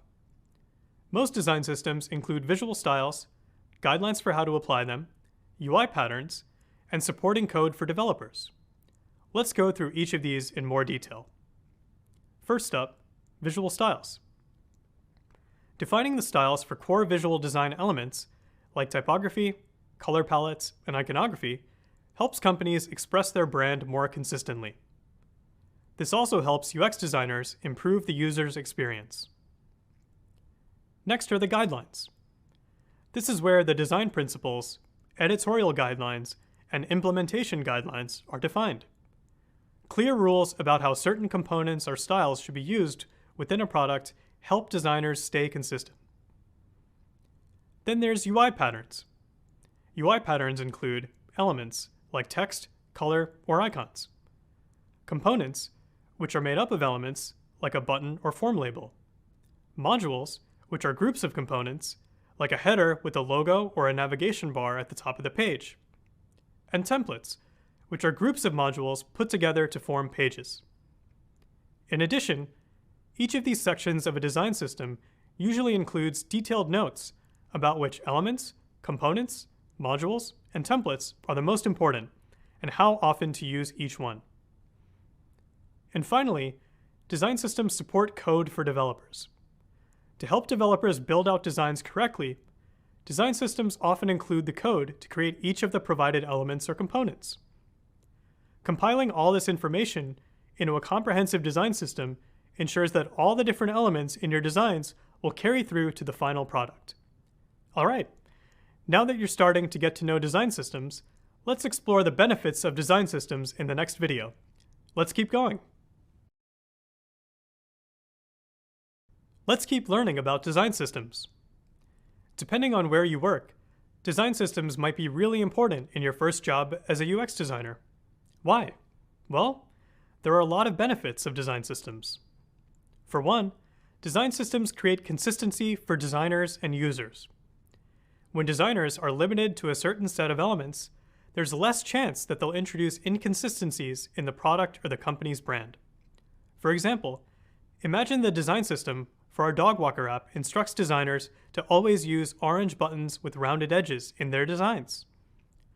Although there are dozens of shades of orange to choose from, we've decided to use the color FA7B17 in our design system. We've also decided that the text on these buttons should always use the typeface SF Pro Display. By deciding on these visual styles up front and including them in the design system, it's easier for designers to create the buttons and for users to notice them in the product. Another benefit of design systems is that they help reinforce a company's brand identity. Design systems keep the visual design elements consistent within a product and across products. For example, Google's design system, called Google Material, has 4 primary colors: blue, red, yellow, and green. If you open any app on your phone from Google, like Google Maps or Google Drive, you'll notice these 4 colors in the designs. You might also notice that all Google products use the same font, which we call Google Sans, and they favor rounded corners over square ones. Another benefit of design systems is that they're scalable. The term scalable describes a system that's able to maintain performance levels when workload increases. This can be particularly helpful at a rapidly growing company like a startup. For instance, if there's a design system that's already set up with a specific color palette and typography, it can be easier to iterate on the design as the product evolves. It's also easier to onboard new designers to the team. A fourth benefit of design systems is that they save time and money by increasing efficiency for individuals and teams. When there's a system that can be uniformly applied to the designs, members of a team will have fewer questions about design specifications, so the work can be finished more quickly. Finally, design systems help designers and developers work together more effectively. Before the introduction of design systems, projects often hit obstacles when designers handed off their designs to developers. These challenges arose because the design and development teams tended to operate independently, and each team had different requirements. By building a design system together, design and development teams are aligned from the beginning. This allows a developer to receive a design and immediately know what code needs to be written to bring the design to life. It's important to know that not all design teams have a fully developed design system, but those that do usually find that it elevates the quality of their interactions and products. Also, the way that you interact with design systems as a new UX designer will depend on the size of the company you're working for. At larger companies, you'll probably use a design system that's already been set up. But if you start out at a smaller company, you might be expected to help build a new design system, which is a big challenge, but also a great learning opportunity. Whatever size company you work for, you should always be ready to follow a design system or contribute ideas to improve an existing system. That might mean anything from updating the colors or typography in the style guide to defining components and designing templates. Coming up, we'll explore Google's public design system, Material Design, which has been used as a model for a lot of other organizations. Material Design is the team I work on, so I'm really looking forward to giving you a tour of my world. Hi there. It's important for UX designers to understand how to use a design system in the most efficient way. In this video, we'll explain design system libraries and how they help designers and developers. We'll also explore Google's own design system, called Material Design, to understand how this works in action. Material Design is a public design system created by Google, and it's used by designers and developers around the world to create different mobile apps and websites. We also have a private version of this design system that's used internally for various product teams. It's called Google Material.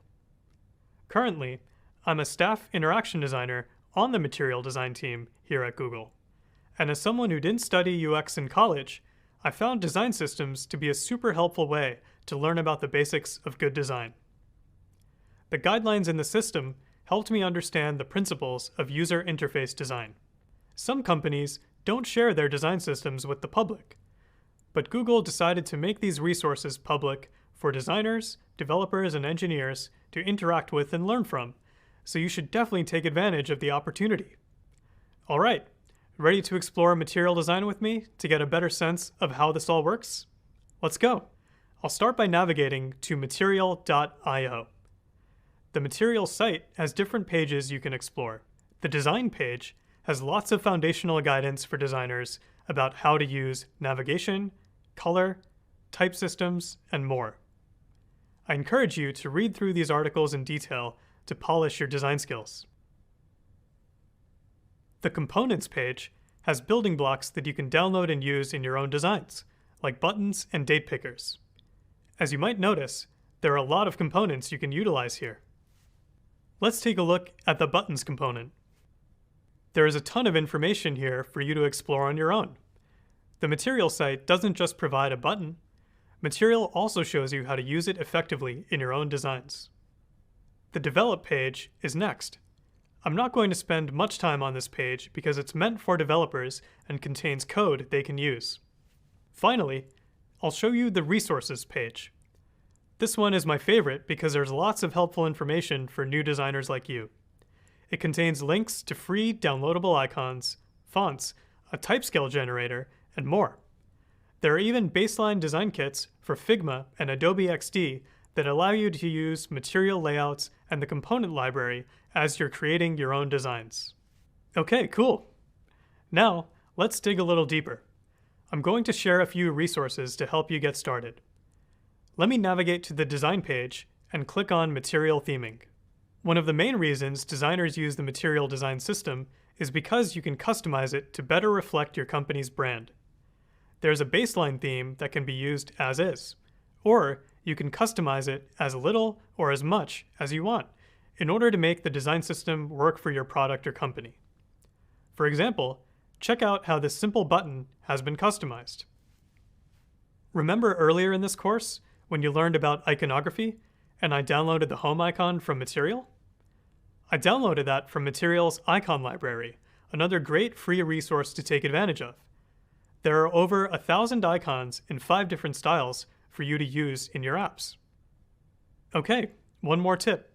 One of the coolest things you can do on the Material Design website is explore the Color tool.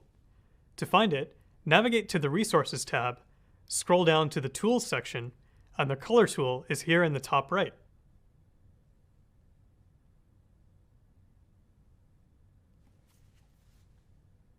Okay, here we go. I'm starting with a basic page design that includes an app bar and floating action button with our primary color applied. I can preview darker or lighter tones of this color, or try out other colors. The tool will adjust the text colors automatically for optimal contrast.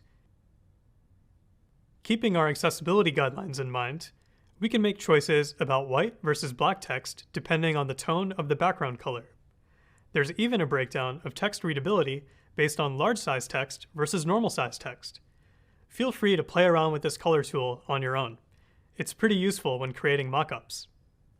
As a new UX designer, you may be working for a company like Google that has its own established design system, like Material. On the other hand, you might work for a smaller company or startup, where you need to help build one. Now that you know what design systems are and have explored a section of Google's material design library, you should have a clear idea of the different elements design systems might include. Coming up, we'll explore a design system from another well-known company, Shopify. See you soon. Hi again.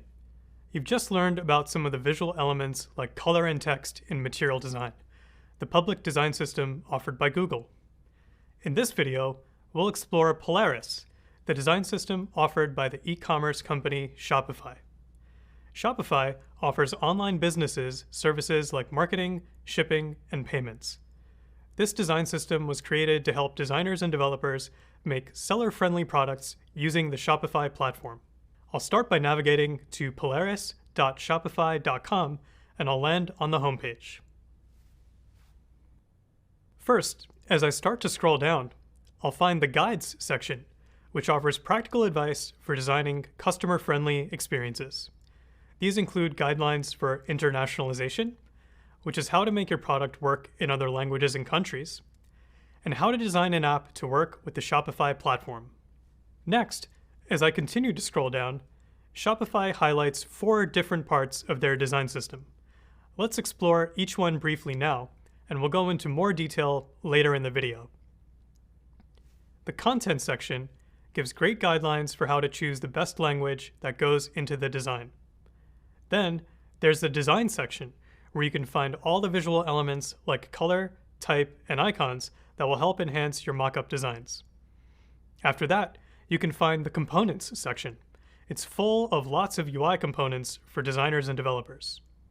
And finally, there's the Experiences section. This includes information about page layouts, mobile patterns, common error messages, and more to meet Shopify's guidelines. As I keep scrolling down the homepage, I'll find the What's New section, which is a great place to discover Polaris updates. And finally, there's the Resources section. Here you can find UI kits that can be used for your designs in Figma or Sketch. We'll cover UI kits in more detail later. Now that you have an idea of where everything is in the design system, let's go back to the top of the page and navigate to the Polaris Foundations page. There's a sidebar divided into categories based on key elements to consider in your designs: accessibility, internationalization, information architecture, and mobile. Let's spend a little time in the information architecture section.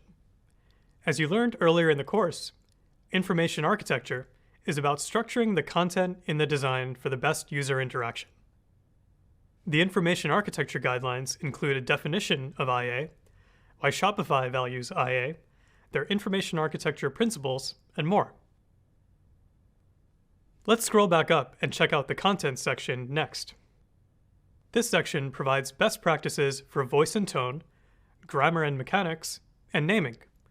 There are a lot of helpful tips about content and writing, no matter what platform you're designing for. Then, in the Actionable Language section, there's information about the words we should use to guide users to take action in the most efficient way as they use a product. Okay, let's go back up to the top of the page and click on the Design section. Lots of the visual design elements we covered earlier are all here, like color, typography, and sounds. You can also explore some of the more technical elements like spacing and interaction states. So that's a quick tour of Shopify's design system, Polaris. Now you have 2 design systems that you can reference as you continue to build your own designs. There are many more popular design systems out there, so keep exploring. Coming up, we'll cover sticker sheets, which are a collection of different elements and components that go into your design system. Meet you there. Hi again. So far, you've learned about the basics of design systems. You also explored design systems from Google and Shopify that you can utilize for your own work. In this video, we'll explore sticker sheets, which are also known as design kits. Sticker sheets are a collection of elements and components that make up part of the design system. What exactly does that mean? Well, here's an example of a sticker sheet for the Dog Walker app. Notice how I'm including the colors, buttons, icons, and navigation bars that I use often in my designs. Carefully documenting elements and components prevents me from making errors or having inconsistencies in my designs. So why are these named sticker sheets? It's because you can figuratively peel off each element to stick into your design with a simple copy and paste. Cool, right? Think back to when you designed the first draft of your mockup. You might have reused certain elements like text, colors, or icons, and components like buttons. These are the kinds of things that you'd put onto a sticker sheet. As you learned earlier, a component is made up of elements. For example, a button is a component that is made up of elements like text, color, and shape. Have you ever grouped items together in Figma or PowerPoint to be able to copy and paste the whole group of items? That's basically a component. In Figma, components are reusable. Figma allows you to label the first component you make as the component and refer to any copies of this component as component instances. To make it easier to keep track of where my components are, I've chosen to place them on my sticker sheet. Now, whenever I make a change to the component, the instances will reflect the change as well. For example, if I change the primary button color from orange to blue in the sticker sheet, then the instances that are tied to my main component will update as well. This saves me from having to update a dozen buttons whenever I make a minor design change. Plus, it increases that consistency we've been talking so much about. As a new UX designer, you'll probably want to make your own sticker sheet. The good news is that making a sticker sheet is pretty easy. To make a sticker sheet, create a blank frame. Then, copy and paste the elements and components that are frequently used throughout your design to the sticker sheet. For example, in the Dog Walker app, I pulled the buttons, drop-down, chips, and a walker profile. I also need to show the different states for each element or component. Remember, states are visual representations that communicate the status of a component or interactive element. Notice how there's a white version and an orange version of the reviews icon? This difference in color represents the inactive and active states. The sticker sheets will be useful to other UX designers working on the designs and to engineers who need to build each of the components using code. For example, if you start working with another designer on your project, having a sticker sheet as a simple style guide to refer to can make communication between the two of you much easier. And as your design team gets bigger, sticker sheets are super helpful to keep designs across the company consistent. That way, you won't accidentally create a rectangle button with sharp corners when your teammate used rounded corners. Plus, if a designer joins your team when you're in the middle of the design process, they can get started right away with the design elements you've already assigned to the project. The takeaway here is that designers use sticker sheets to help make their work go faster and to avoid rework. And that's a wrap. You now know why sticker sheets are so useful for UX designers and how to make a sticker sheet for your own design. Hi again. You've learned what a design system is and have seen a couple of examples of design systems from Google and Shopify. Now I'm going to teach you how to use elements and components from existing design systems in your own mockups. In your first job as a UX designer, you'll likely use a design system to build your product faster. You might use a design system created in-house at your company, or a public design system like the ones used at Google, Microsoft, or Apple. Either way, you'll need to know how to use the specifications and guidelines from an existing design system to build parts of your own mockups. Incorporating a design system into your work can take several forms. You might include components from an existing design system and just adjust elements like colors or type to match the branding of your design. Or you might mix some of your own components with some components you pull from a design system. You've already seen an overview of what material looks like, but let's dig into it. We'll use the material design system in Figma to pick out a few elements for an alternative version of our dog walker app. Keep in mind, there is a ton to explore when it comes to material design. We could spend an entire course on this topic. But in this video, we'll just talk about a few select things to help you get started. I'm going to begin with the Material Design System's UI kit in Figma and start a new file using the kit. This kit will be linked in your course readings. All right, here we go. I've landed on the cover page and I'll navigate to the Material Theme page. There are a lot of helpful preset styles here I can customize for things like typography, color, elevation, and states. We've discussed typography and color before, but let me briefly explain elevation and states. Elevation is material design's system for adding layering or depth to your interface. The screen background is usually at 0 elevation, while a button might be at 4 elevation, so it appears to be lifting off of the screen. Important features like navigation and alerts have higher elevation so they are visible to users. This is one of my favorite features of material design, so I really encourage you to read those guidelines. Next, we have states. States are visual representations that communicate the status of a component or interactive element. For example, in our dog walker app, imagine what a button would look like when a user taps or presses on it. We'll need to add states to communicate the status of the button to the user. Material components use a ripple overlay to provide the user feedback that they have successfully pressed on something interactive. There are many approaches to interaction states, and material design can be a helpful reference as you make your own decisions. Okay, that's it for the material theme page. You'll also notice a sticker sheet page and a components page, which we'll talk about in more detail soon. Now, things are about to get exciting. I'm going to pick out a few elements and components from material design to quickly create an alternative version of the homepage of the dog walker app. To begin, I'm going to create a new page and draw a frame for a phone. To do this, I'm going to click on the frame tool in the top left corner. The design panel on the right side will show the preset frame options. I'm going to select this one. Great. Now that I have my phone outline, I need to add a navigation bar to the top of the screen. So let's go to the sticker sheet page. I'm going to go to the app bar frame and I'll select this app bar. I'll copy it by pressing Ctrl and C or Command and C.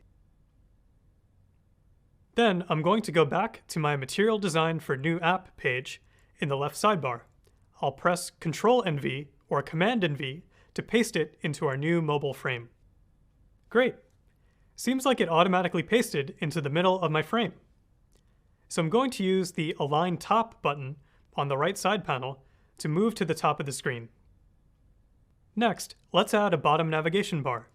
Instead of going back to the sticker sheet, I can also add this from the Assets panel on the left side of the screen, since it's been made a Figma component. If I expand the bottom nav item, I see there are a few options available. I think this one with the 3 items will work, so I'll drag it from the panel onto our phone frame. It pasted into the middle of the mobile frame again. So I can press the Align to Bottom button, or I can simply just drag this component down to the bottom of the screen myself. These placeholder items for favorites, search, and information need to be updated to match my dog walker app. I might keep the favorites icon and use it for a new list of trusted dog walkers, but I have to replace the search and information sections with icons and labels that match my own design, like a home icon for the homepage and a calendar icon for scheduling a dog walker. The idea behind these default icons from material design is to give you a layout that you can adjust as you like. You can easily swap out the icons and text to fit the needs of the product you're designing. To swap out the icons, I'll detach the bottom nav we added to our frame from the main material component. To do this, I'll right-click on the bottom nav and select the Detach Instance option from the menu. Next, I'll select the search icon and repeat the process to detach it. Now it's time to add in the new icons. Luckily, I have the 3 icons we need for the dog walker app already downloaded to my computer from Material Design. So here, I can quickly add the home icon, for example, to represent the home page. I'll also want to swap out the text description below the icon. It used to say search, and now, with my new icon, I want it to say home. For the sake of this demonstration, I'm just going to add the home icon, but you can imagine how this would work to update the other two icons to match my design needs as well. One more thing, you might not be able to tell, but this new icon is a true black, and it's darker than the original two icons. Let's check what color the other two icons are so we can make this one match. If I double-click on one of the original icons, I can see the color selection in the right side panel. It looks like the original icon is colored 03 on primary / medium emphasis. You may be wondering why the color has a name instead of a hex code. This is because I'm using a saved color style from the Material Design color library. Now I'm going to go back to my new home icon. When I click on it, I can see in the right side panel that the color of my new icon is 000000. So I need to update it to 03 on primary medium emphasis. Good, that's better. Something else I'll need for this design is a big call to action button. This is the button that I want users to click on to begin scheduling a dog walker. I'll go back to the components page and search for a button. Let's try out a signature material design component, the floating action button, or FAB. These buttons stay in a fixed position on screen, so they're always visible and easily reachable on a phone. This button named To Extended might work. Let's try it out on our page. Let's change this placeholder text of Create to Schedule to match our app. Our text is longer than our container now, so I'm going to make this button longer to match our label. I'll change the width here from 125 to 146. Let's place our extended FAB closer to the bottom of the screen so users can easily reach it with their thumb. I'm going to drag the button down until the bottom is 96 pixels from the bottom of the frame. Okay, what else? As I'm sure you can imagine, there's a lot more I'll add to this design. I still need to add many things like my logo, an image of a dog, and a list of available dog walkers. I'll also need to change the color of each of these elements and components, like you learned about earlier. So that's it for now. It's not a beautiful mockup, but it's a start. Keep in mind, the material kit from Google is just one of many. You can explore kits from all kinds of companies and find one that works best to utilize in your own mockups. As you practice using components from a design system in your own mockups, you'll get faster and your designs will continue to look better and better. Good luck and have fun!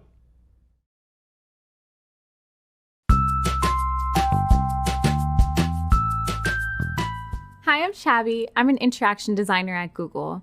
I design digital experiences for people just like you by understanding your needs and people with disabilities. Because I work in design systems, I work at the component level, so I really have to understand how people with disabilities interact with buttons and other features within your interface.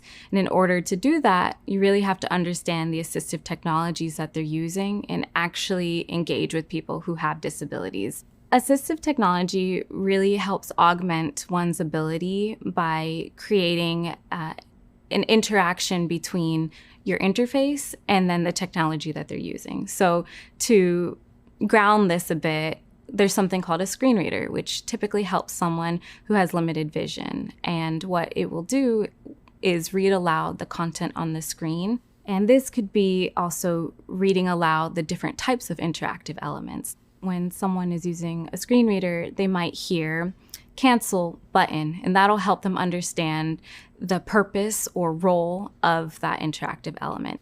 The advice I'd give someone who's interested in designing for accessibility is to reach out to your local communities. There are tons of independent living facilities. You have friends and family who may or may not have a disability. It's really about getting the conversation going and showing that you care by putting yourself out there.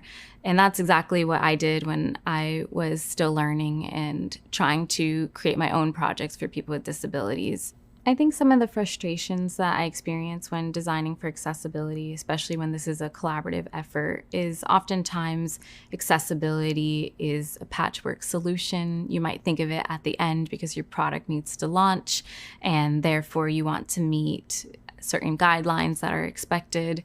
However, it shouldn't be that way. You should be considering people with disabilities up front, because oftentimes when you design with them first, you extend that solution to a lot more people. Accessibility is important because it creates an equitable experience for one who would normally not have one. You did it! You've completed another part of the course. How does it feel? Let's quickly recap all that you've just learned. You took your first step into the world of design systems. You also learned about the benefits of using a design system, like creating consistency for designers and users, reinforcing a company's brand identity, and saving time and money. Then, you explored the design systems of two companies, Google and Shopify. You saw the wide range of elements, components, themes, and guides that these systems offer for free. Next, you used a design system library in Figma. Finally, you learned how to use and set up a sticker sheet. Coming up next, let's talk about feedback. As a UX designer, it's important to know how to give and receive critiques. This feedback is a critical part of improving your designs. Meet you there. Hi there. So far, you've learned how to create and refine mockups, and how design systems can help you make more consistent design decisions. In this part of the course, we'll explore giving and receiving feedback. As a UX designer, you'll be expected to give and receive feedback a lot, so it's important to master this skill. Next, you'll learn about design critique sessions, where UX designers ask for feedback on their work from team members. You'll also have a chance to watch part of a mock design critique session in action. Finally, you'll get a feel for how you can turn feedback from the design critique session into concrete actions. You'll use these actions to improve your designs. I'll even show you how I've iterated on the dog walker app based on feedback I've received. So, let's get started. Welcome back. In this video, you'll learn about giving and receiving feedback on your designs. Anytime you share your work, you should always be ready to receive feedback from team members. Feedback means asking for or receiving ideas about what is or isn't working. Good feedback helps to come up with new questions or ideas that you might not have thought about before. This can help you find ways to improve your work. Earlier in the certificate program, you learned about self-reflection. It's important for UX designers to understand their personal values and any biases they might have because of the influence it can have on your designs. In the same way, it's a good idea to reflect on how much feedback you are giving and receiving at each stage of a project. You might ask yourself, am I comfortable sharing my opinions about another designer's project? And, am I checking in regularly with team members to get feedback on my designs? If the answer is yes to both of these questions, then you're off to a great start. There's lots of advantages to asking for design feedback regularly. First, feedback helps you improve your designs and become a better designer. Your teammates can offer ideas or suggestions that you might not have considered before. Second, feedback can build your confidence and skills. Getting continual feedback helps build your confidence because you'll recognize how you've improved over time. And the more feedback you get, the more you will improve your skills. Finally, feedback helps broaden your perspective as a designer. Ideally, you'll work with people with different sets of skills and backgrounds, and they will be able to identify opportunities for you to improve your design that you may have missed. Receiving feedback from a diverse audience is the goal, because our personal biases inform what we create. New perspectives can help mitigate bias in your design and offer additional ways to solve for challenges. It can also help you consider experiences unique to users other than those you initially imagined. I like to think of feedback as a gift, because it helps me think more deeply and broadly about my designs. Of course, receiving feedback about your work can be difficult at times. But it's a critical part of the design iteration process. Keep in mind, you won't always be the one receiving feedback. Sometimes you give the feedback. And giving feedback can also be difficult. Let me share a few tips on how to give great feedback as a UX designer. First, when giving feedback, it should be adjusted for each situation. Think about the role of the person you're giving feedback to, whether they're an engineer, project manager, or fellow designer. You should also think about the experience level of the person you're giving feedback to, whether they're a fellow newbie like you or more senior. Second, you should have a reason to support your feedback. For example, if you give feedback about a specific part of a project that you feel isn't working, you should be ready to explain why you think it isn't working. Broad feedback such as, "I don't like the color you chose," is not helpful. On the other hand, if you share, "I don't like the color you chose because it's not accessible," then you're explaining your reasoning and providing the designer an actionable improvement. Third, you should describe problems with the design, not offer solutions. As a designer, it may be tempting to provide advice on how you think the design should look or feel. But put yourself in the other person's shoes. Would you want another designer telling you how to fix things? Or would you want an opportunity to take their feedback, process it, and come up with your own solutions to the problems? These 3 suggestions are just the beginning. You can learn many more tips for giving feedback in the course reading. One more thing, before you go off into the real world and have to give and receive feedback. Let me tell you a little bit about my own journey with feedback in my career. The first time I received design critiques was in architecture school. Often, I felt defensive and uncomfortable when I had to present my work to professors or peers. I also felt frustrated when I'd incorporate their feedback only to have my decisions questioned again in the next round of feedback. With practice, time, and reflection, I started to value the critiques and understand that I didn't always have to follow all the feedback or advice. Most importantly, I became more confident in my own design decisions. In my current role as an interaction designer, I asked for feedback early in the process and as often as possible. Feedback has helped me learn from colleagues and improve my work over time. I hope feedback will do the same for you. As you might have noticed, in the world of UX design, we give a lot of feedback. Coming up, we'll discuss a method of giving feedback frequently used in UX design called design critiques. Hello. Last time, we explored how feedback offers fresh perspectives that can help you improve your designs. Now, let's discuss a common type of feedback activity for UX designers. It's called a design critique session.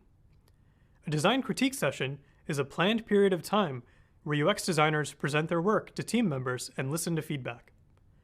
Design critiques are also a great opportunity for you to practice giving feedback to other team members. These sessions are a chance for many people to come together to exchange ideas and make a collective choice on a design direction, in person or remotely. When you hear the phrase design critique session, you might picture yourself showing up in front of a group of people and waiting to receive comments about your performance. You might even imagine defending yourself from an army of team members. Fortunately, that's not the case. If design critique sessions are planned with clear objectives and good preparation, they can be very useful. Plus, they can even improve the ways you and your team work together in the future. So, what does a crit session look like in the real world? Let's start with the participants.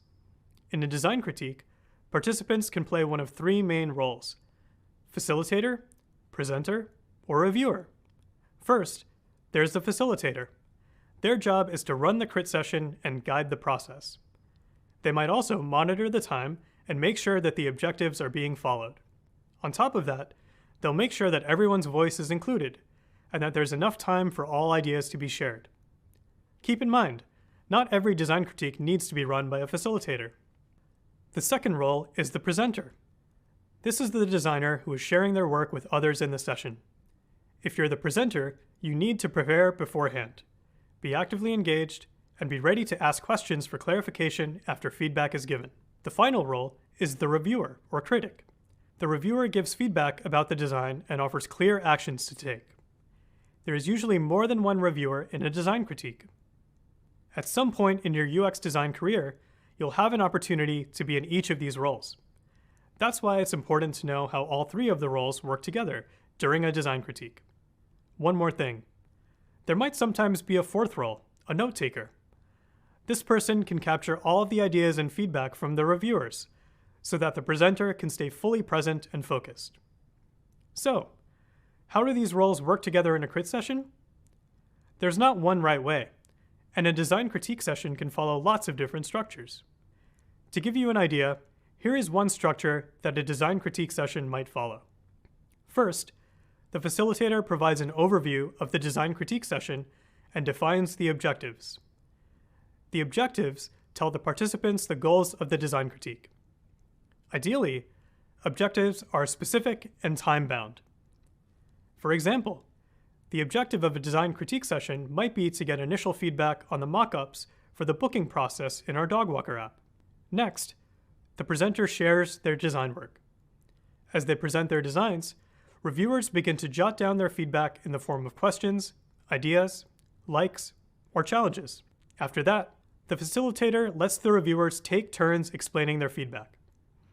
At this time, the presenter can ask clarifying questions and thoughtfully respond to the feedback. Finally, the facilitator wraps up the crit session. Part of the wrap-up includes the facilitator asking any questions tied to the objectives that may not have already been covered. All right, now you know the different roles you might have in a critique session and how a design critique session should be structured. Up next, we'll discuss making the most of a critique session when you are presenting your own designs. A design critique session can't happen without a presenter to share their work. In this video, we'll focus on making the most of a crit session when you're the presenter. As the presenter, preparation is key. You're responsible for creating a brief presentation to share with everyone who's attending the crit session. The most important part of this presentation is the design itself. When you prepare your presentation for the design critique session, you should be ready to discuss the thinking behind any of your design decisions. It can be helpful to focus on these 5 questions. Who are you designing for? What problem are you trying to solve?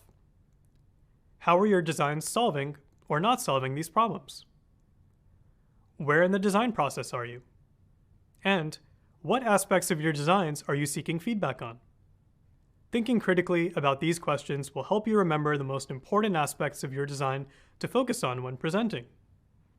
These questions will also help the reviewers stay focused on the areas that you need feedback on. One more thing you need to keep in mind as you prepare to present. You need to provide reviewers with enough information to give feedback on. You also need to keep in mind how long the session will be and if the reviewers will have enough time to understand your designs. If you have a complex prototype, you may want to send it to reviewers in advance of the session. Okay, so you're fully prepared for the presentation. Now, it's time for the crit session itself. Let's explore a few best practices for presenters during a crit session. First, take in the feedback and decide if you want to ask for clarification or respond. You'll also have time after the session to think about how and when to take action based on the feedback you received. Second, it's important to focus on active listening. It's not easy to hear comments about things that we're not doing right. You might even become defensive or want to give an explanation. Instead, you should focus on listening and asking questions to help better understand the reviewer's point of view. Finally, you should be ready to take action on the feedback after the session. In most design critique sessions, there can be multiple reviewers and multiple parts of your design that they're critiquing. So be prepared to receive lots of comments. After you have a chance to think about all of the feedback you've received, you can decide if your design will stay the course or change direction. Think of your work as a boat, and you're the captain.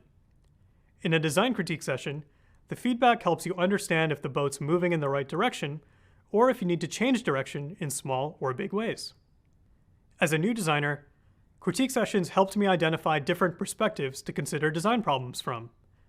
They also helped me learn new skills and develop my own critical eye for design. Regular feedback is a key part of every designer's process.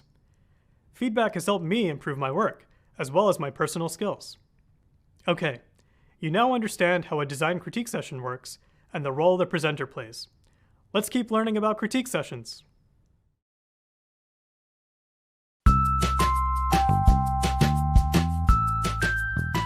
Hi, I'm Kunal. I'm a staff interaction designer at Google. I work on the material design team at Google. Material design is a public open source design system that many companies around the world use to create high quality apps for Android, the web, and other platforms. I've played a number of roles on the team. So I started out kind of working on our core design guidelines and system, helping define and provide guidance for the components that people use every day to design and build high quality apps. Right now, I lead design for our public website, material.io, which is where you can find all the information and resources about our design system that you need to get started. A critique session is basically just you presenting your work to peers for feedback. So think about like when you go shopping and you want to show off an outfit to friends, if you're considering buying it or not, and they may have some feedback for you like, nah, that doesn't really look that good, or, oh yeah, that looks really good on you.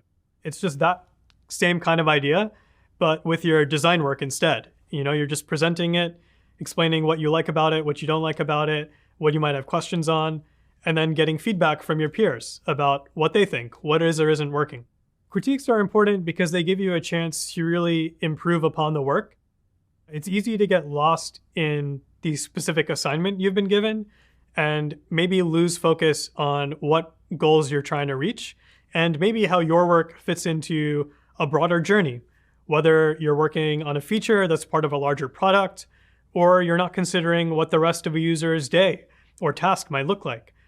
Other people coming in can help bring that fresh perspective to you and make sure you're not getting too stuck in the details of your own work.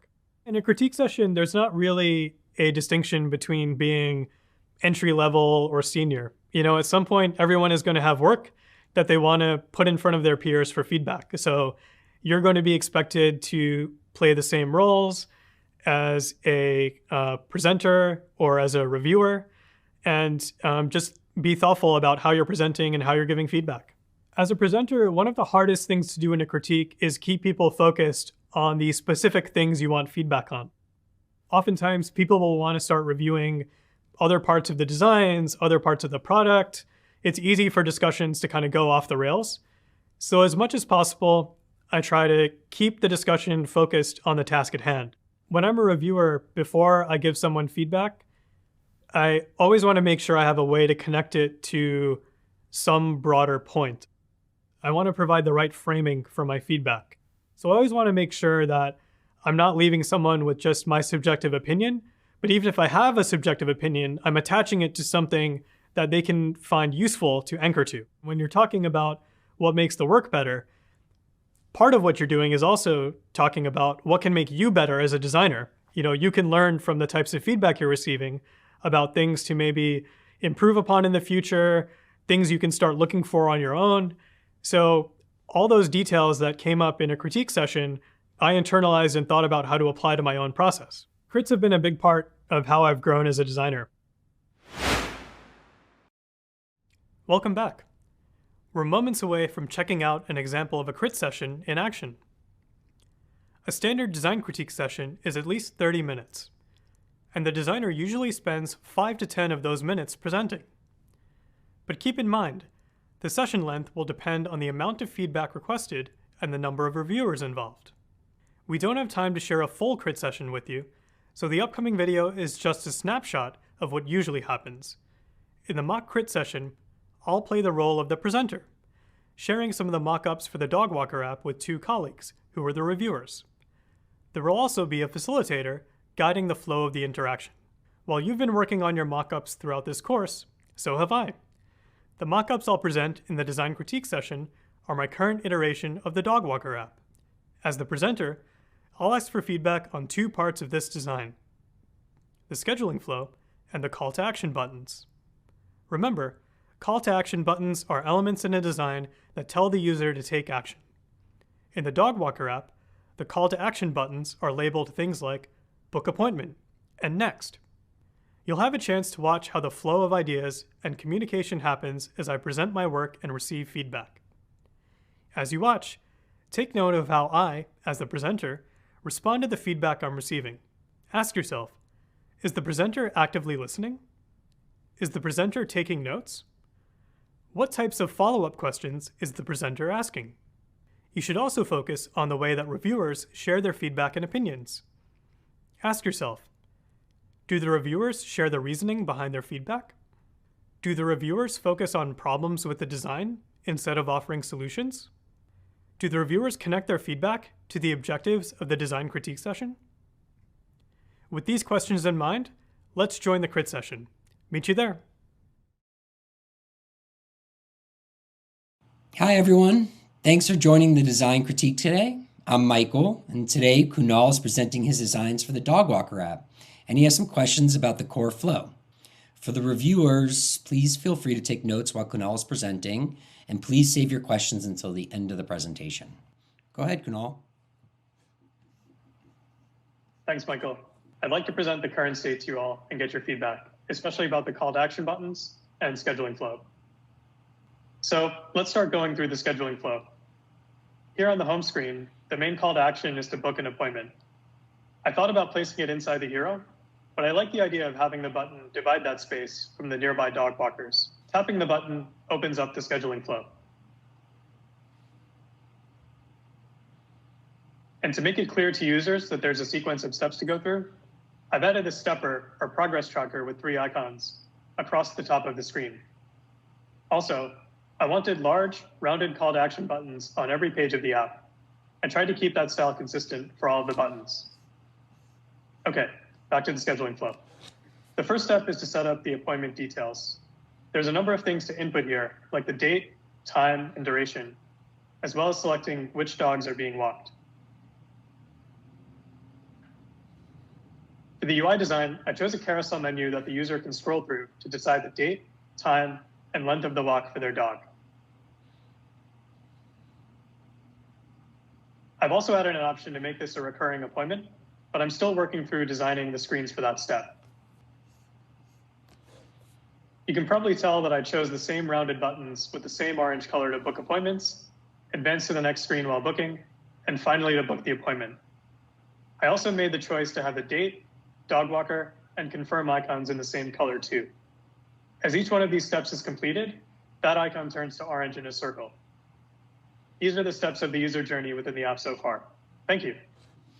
Thank you, Kunal, for presenting your designs. Shabi and Salvador, do you guys have any questions?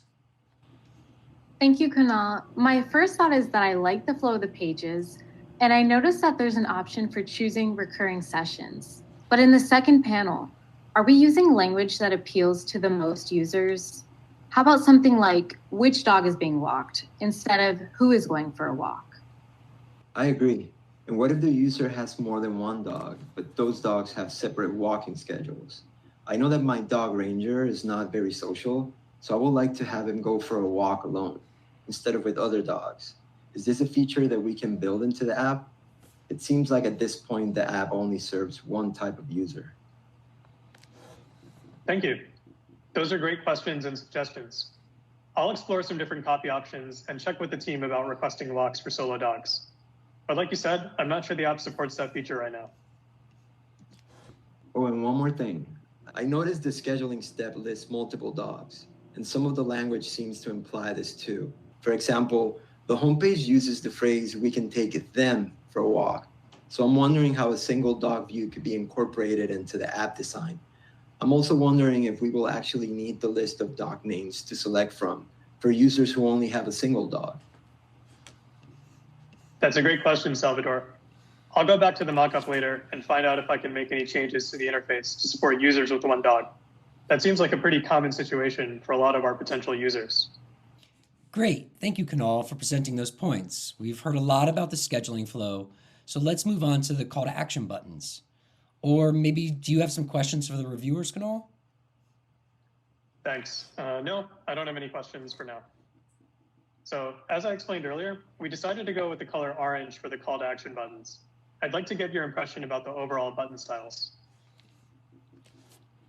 I like the choice of the rounded buttons, but what was your reasoning behind the decision to use orange for the call to action buttons?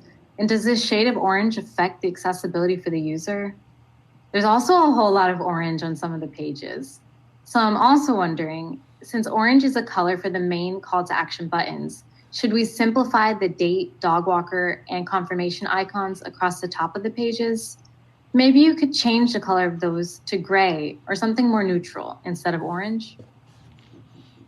Good questions. I chose a medium shade of orange based on the color guide set up in the design system. In terms of accessibility, I will have to investigate the color contrast. I'll be sure to make any necessary changes to the color palette to make it accessible for all users. Thank you, Kunal. Any other questions before we go on? I have one more question. The placement and width for the main call to action buttons seem to change on the pages throughout the scheduling flow. Does changing the position and size of the buttons create distractions for the user? We scale the buttons to emphasize them, and then we change the size of the buttons on each panel to be in proportion with the other buttons on the page. So these changes shouldn't interrupt the flow. Okay, thanks for that, Kunal.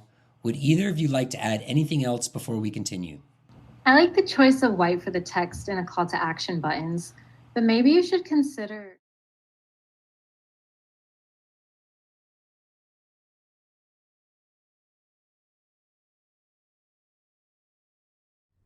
Welcome back. You just watched part of a design critique session. What did you think? I hope you're able to learn how UX designers, like me, present work and receive feedback. You also got a chance to observe how reviewers provide feedback in this critique session format. In this video, we'll discuss what happens after a design critique session. If you are the presenter, like I was, it's time to process all of the feedback from reviewers. The goal is to decide which suggestions to incorporate or not, and work on generating action items. Start by reviewing the notes that you, or a note taker, took during the critique session. As you review the notes, it's also helpful to take some time to really think about the feedback you received. Ask yourself, how can I synthesize the feedback from the design critique session? Then, what feedback do I want to take action on to improve my designs or the user experience? So, let's evaluate the feedback I received and identify some actions I might want to take to improve my work. As we go along, I might also think of some follow-up questions for the reviewers to clarify the feedback they provided. I'm going to pull up the designs I presented to Xabi and Salvador on the Schedule a Dog Walker user flow. I'm also going to review my notes to remind myself of the feedback they provided. One thing to keep in mind: since there were only 2 reviewers in this critique session, there's less synthesis that I need to do. Remember when you synthesized participant feedback from the usability study in an earlier course with Jason? In the same way, if you have multiple reviewers in a large design critique session, you will probably need to synthesize the feedback and identify themes. In this case, since I only have 2 reviewers, I'll get started with the first note I took. Oh yes, I remember this one. Xabi recommended changing the wording of the question the user is asked when choosing which dog will be walked. This feedback from Xabi wasn't supported by any specific design principles. Xabi also didn't explain how changing this question would impact the user experience or the functionality of the app. With this in mind, I'm going to interpret this piece of feedback as a suggestion that's nice to have, but not something I must fix. So for this piece of feedback, I'm going to say there's no action needed. Now, let's move on to the next piece of feedback in my notes. This one's from Salvador about the same part of the design. Salvador shared a useful perspective about users who have dogs with different walking schedules or need to go for a walk alone. To figure out if I should implement this suggestion, I'll need to talk to the product manager and my teammate in operations. Their insights about whether or not this option is practical will help guide any iterations of the design. Keep in mind, this happens a lot during critique sessions. You might get feedback that impacts more than just the design. So, the action item here is to email the product manager I work with in order to set up a meeting and determine if this is a change we want to implement. On to the next one. Salvador asked what the experience would entail if the user has only 1 dog. Salvador's question is useful because it's user-centered and aimed at creating options for a possible solution. We expect the app to support users with 1 or more dogs, so I probably need to create more screens to understand the user flow for single dog owners. I'll take an action item to create more screens for the dog selection part of the user flow. Okay, Let's go on to the next point I recorded during the critique session. Salvador asked about the different sizes of the call to action buttons. I'll use this as an opportunity to check the size specifications of my mockups in Figma. In this case, there are two actions I need to take. First, I want to check all of my mockups to make sure the buttons are the same height and width. And second, I will review the placement of the buttons across all of the screens I've created. On to the next piece of feedback. Shabby had two comments. To address this feedback, I'll need to spend some time iterating on the icon design and the accompanying text labels that are shown across the top of the screen. This is also a place where I have a follow-up question for Shabby to clarify the feedback she provided. I want to ask if she meant simplifying the colors of the icons, or the text labels beneath the icons, or both. And the next piece of feedback I wrote down was from Shabby too. It was about the shade of orange I used in the call to action buttons. She asked whether or not the color is accessible. This is really important feedback.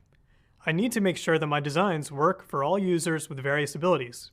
Based on this feedback, I need to check if the color contrast passes accessibility standards. If the orange on the white background is not accessible, I will need to change the color of the buttons and icons that I used throughout the booking flow. For example, I might need to change to a darker shade of orange. All right, those are all of the notes I captured from the design critique session. These are just a few examples of the many types of interactions that can happen between reviewers and the designer who is presenting. Over time, you'll gain more and more confidence with the process of receiving or giving feedback. You'll also develop more strategies about how to take useful feedback and generate action items to keep improving your design. Coming up, we'll cover some of the steps involved in integrating these action items into your mockups in Figma. Meet you there. Welcome back. Earlier, you checked out an example design critique session. Then, we discussed some strategies about how to take feedback and use it to generate action items to improve your designs. In this video, I'll use the feedback from the design critique to make a few updates to my mockups. As a reminder, here are the 5 items I decided to take action on. Create more screens for the dog selection part of the user flow. Make sure the buttons are the same heights and widths. Review the placement of the buttons. Iterate on icon design across the top of the screen. And check if the color contrast passes accessibility standards. Let's get started with the first action item, which is creating more screens for the dog selection part of the user flow. As you might remember, Salvador asked what the user experience would entail if the user has only one dog. To address this, I iterated on my designs right away. I created alternative versions of a few screens that show the user flow for single dog owners. Let me show you one of them. Before, on the book appointment screen, there were 3 dog names listed, and the user had to select at least one. Now, my new additional screens, like this one, show only one dog name, and it's automatically selected. This will save the user time. Now, on to the second action item. Make sure the buttons are the same heights and widths.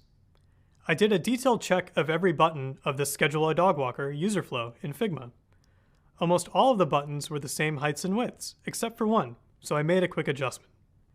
The third action item was to review the placement of the buttons. The good news is that all of my related buttons, like the next button, were already at the same X and Y axis of the grid. You might be wondering how I check this. To check for placement in Figma, I can click on a button, like the next button, and check the right side panel to see where it's positioned on the screen. The next button should have an X value of 16 and Y value of 8 to indicate that the button is in the same place across screens. The fourth action item was to iterate on the 3 icon designs across the top of the screen. Shabby suggested that I review these icons because it looked a bit busy. I did a few rounds of iteration on this part of my mockup to figure out how to address this feedback. Keep in mind that some of the feedback you might receive can take time to implement in your designs, but that's just part of the process. In the earlier version of my design, the 3 icons across the top of the screen were each surrounded by a circle and had accompanying text labels beneath them. Now, the icons stand alone without circles and without accompanying text labels. This new iteration of my design looks cleaner and less busy. Finally, The fifth action item was to check the shade of orange that's used throughout my design to see if the color contrast passes accessibility standards. WebAIM, which stands for Web Accessibility in Mind, allows you to check the contrast between two colors and compare them against WCAG, or the Web Content Accessibility Guideline Standards. After checking the color contrast on WebAIM, I decided to use a darker shade of orange for the color palette in my app. This darker shade passes AAA accessibility, so it's a more inclusive choice for app users. The suggested hex value for the updated orange is D53E0B. I'll make this change to the buttons in all screens of my mockup. For example, you can see the change in the color from a lighter shade of orange to a darker shade on the buttons here. I'll also change the color to this darker shade of orange in my sticker sheet. To save myself time in the future, I'll update the color of the buttons, icons, the review stars, and text. Here's a pro tip. You don't need to change the color of each button individually. If you hold and drag your cursor to select all of the buttons and icons in the sticker sheet, you can simply change the color in the right side panel. Look for the header called Selection Colors and edit your style color. Okay, we've made it through the 5 action items from the design critique session feedback. And with that, you've learned how to take feedback from a design critique session and use it to make practical changes to your designs in Figma. Now it's your turn to iterate on your own mockups based on feedback. Hello again. You've just finished learning all about design critique sessions. You should now understand how feedback is a powerful tool for gaining insights about your designs at different stages of a project, and how feedback can help you continue to iterate on your designs. As a UX designer, one common way to give and receive feedback is through a design critique session. You watched one in action where you saw me receive feedback on my designs for the Dog Walker app. The more practice you have with design critiques, the more comfortable you'll be with the process of receiving critiques on your own designs and offering your opinion about someone else's designs. Finally, you learned how to turn feedback from a design critique session into concrete actions. You even got feedback about your own designs and took actions to make improvements. Coming up, we'll explore the steps to create high-fidelity prototypes and add elements like gesture and motion to your designs. Let's keep iterating on our designs together. Hi everyone, and welcome back. So far, you've learned about visual design elements and principles, explored design systems, and iterated on your mockups. You've been working hard in each stage of the design process up until this point, and it's time to move even closer to your final designs. This part of the course is all about high-fidelity prototypes. I'll start by defining high-fidelity prototypes, and we'll create a high-fidelity prototype in Figma. Following 6 steps, we'll turn the mockups you've been working on into prototypes that are ready for testing. In addition, we'll explore 2 new concepts, gestures and motion, which can help enrich the user experience and increase usability. Finally, Shabi will share a few things to keep in mind to ensure your designs are accessible when it comes to gestures and motion. I hope you're feeling energized because all of your work is coming together and you're moving closer to a final product. So let's get started.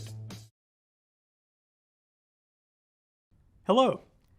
You've spent most of this course building your mockups, and now it's time to turn them into a high-fidelity prototype. As you learned earlier in this certificate program, a prototype is an early model of a product that demonstrates functionality.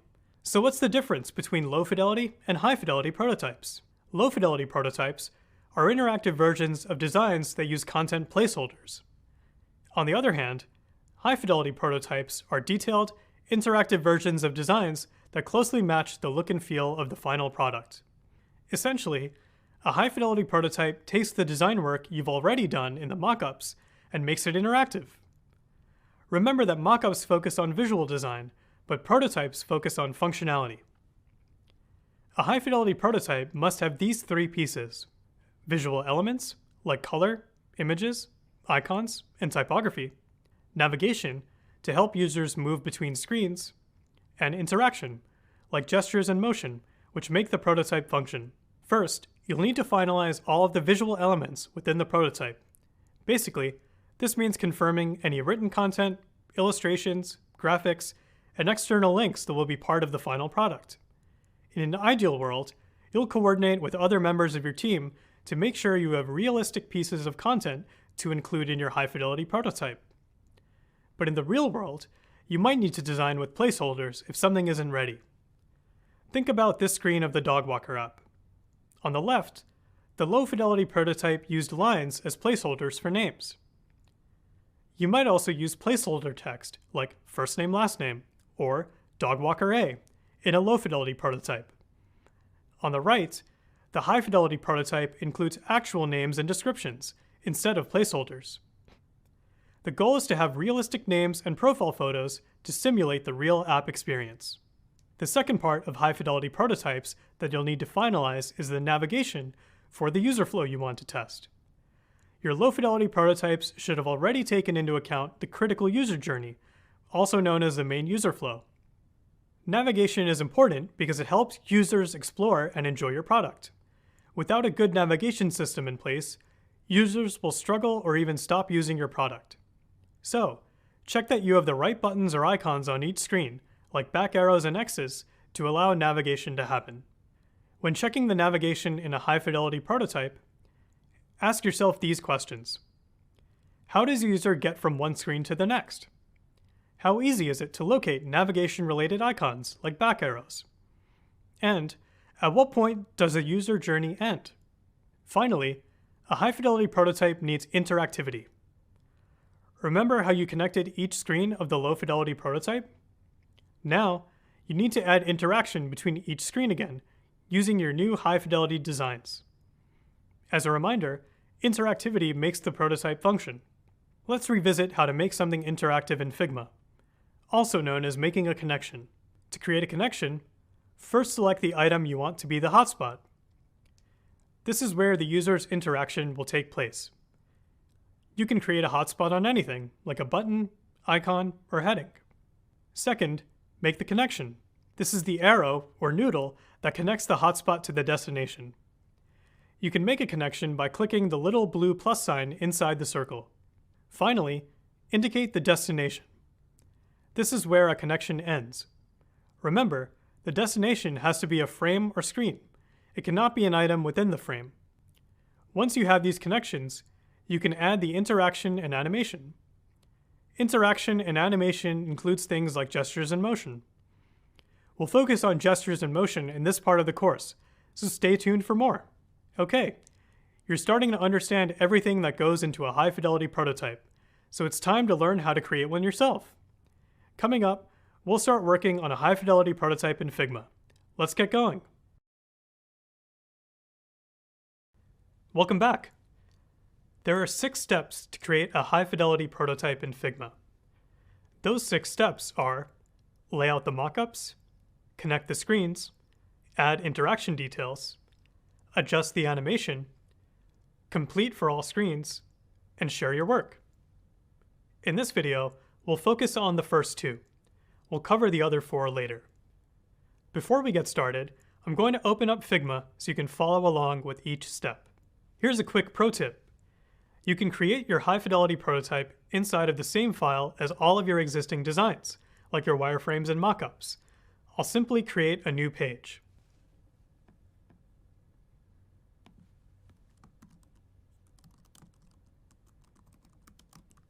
All right, you're ready to get started with step 1, lay out the mockups. First, I'm going to copy and paste my mockups into the hi-fi prototype page.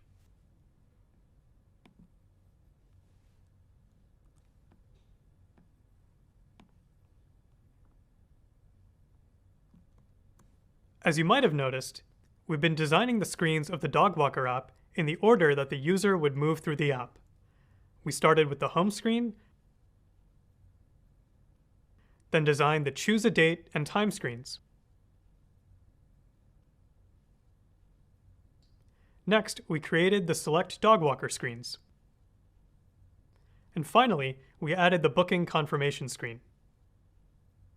At this point in the design process, you should have already considered the user flow through your own app too. If you haven't ordered your screens based on the user flow, take time now to do so. All right, you're now ready for step 2, which is connecting the screens. Remember from the last video, to create a connection, you first need to select the item you want to be the hotspot. Then, make the connection using the arrow. And finally, indicate the destination where the connection ends. Let me show you. I'll connect the Book Appointment button on the home page with the first Book Appointment screen. To do that, I'll select the Book Appointment button on the home page to be the hotspot. I need to check that I'm in prototype mode on the right side panel. Seems like I'm still in design mode. I'm going to click on Prototype at the top of the right side panel to switch. Did you notice how this new blue circle appeared on the Book Appointment button when I switched to prototype mode? This is how I'll make the connection. When I hover over the blue circle, I get this plus sign in the middle of the right side of the button. We call the blue circle with the plus sign a prototype node, or just a node for short. When I click on the node and drag, an arrow appears. I drag the arrow from the Book Appointment button on the home page to the frame I want to connect to, which is the first Book Appointment screen. This will be the destination. Keep in mind that the first connection you make will be the starting frame for your prototype. This is why it's important to have your screens laid out in the order of the user flow, and for the first connection you make to be the first action you'd want a user to take in your prototype. From here, I'll continue to work my way through the rest of the screens in my app, making additional connections. Alright, we've covered the first two steps to create a hi-fi prototype in Figma. Lay out the mockup and connect the screens. Now it's your turn to try out these steps on your own designs. We'll cover the other 4 steps soon. Good luck! Welcome back! Before you learn about the additional steps to create a high-fidelity prototype in Figma, I want to introduce you to 2 concepts, gestures and motion. Let's start with some quick definitions.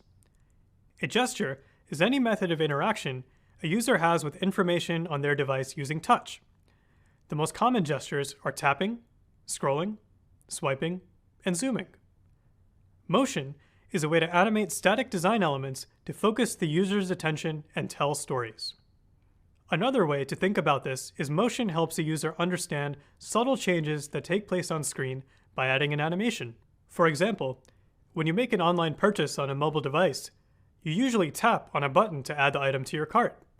If the cart icon changes state without any animation, you may not notice the change. But if the cart icon animates as it changes state, your attention gets drawn to the cart, and you are automatically provided feedback that an action occurred. In this example, the tap is the gesture, and the motion is the animation that takes place after the Add to Cart button is tapped. Let's check out a second common gesture, swipe. Have you ever read an ebook and swiped your finger across the screen to flip to the next page of the book?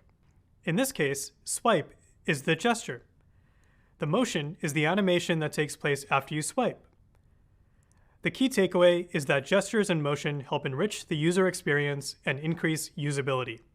So far, the prototype we've created is pretty static, as we've connected the screens without adding any animations.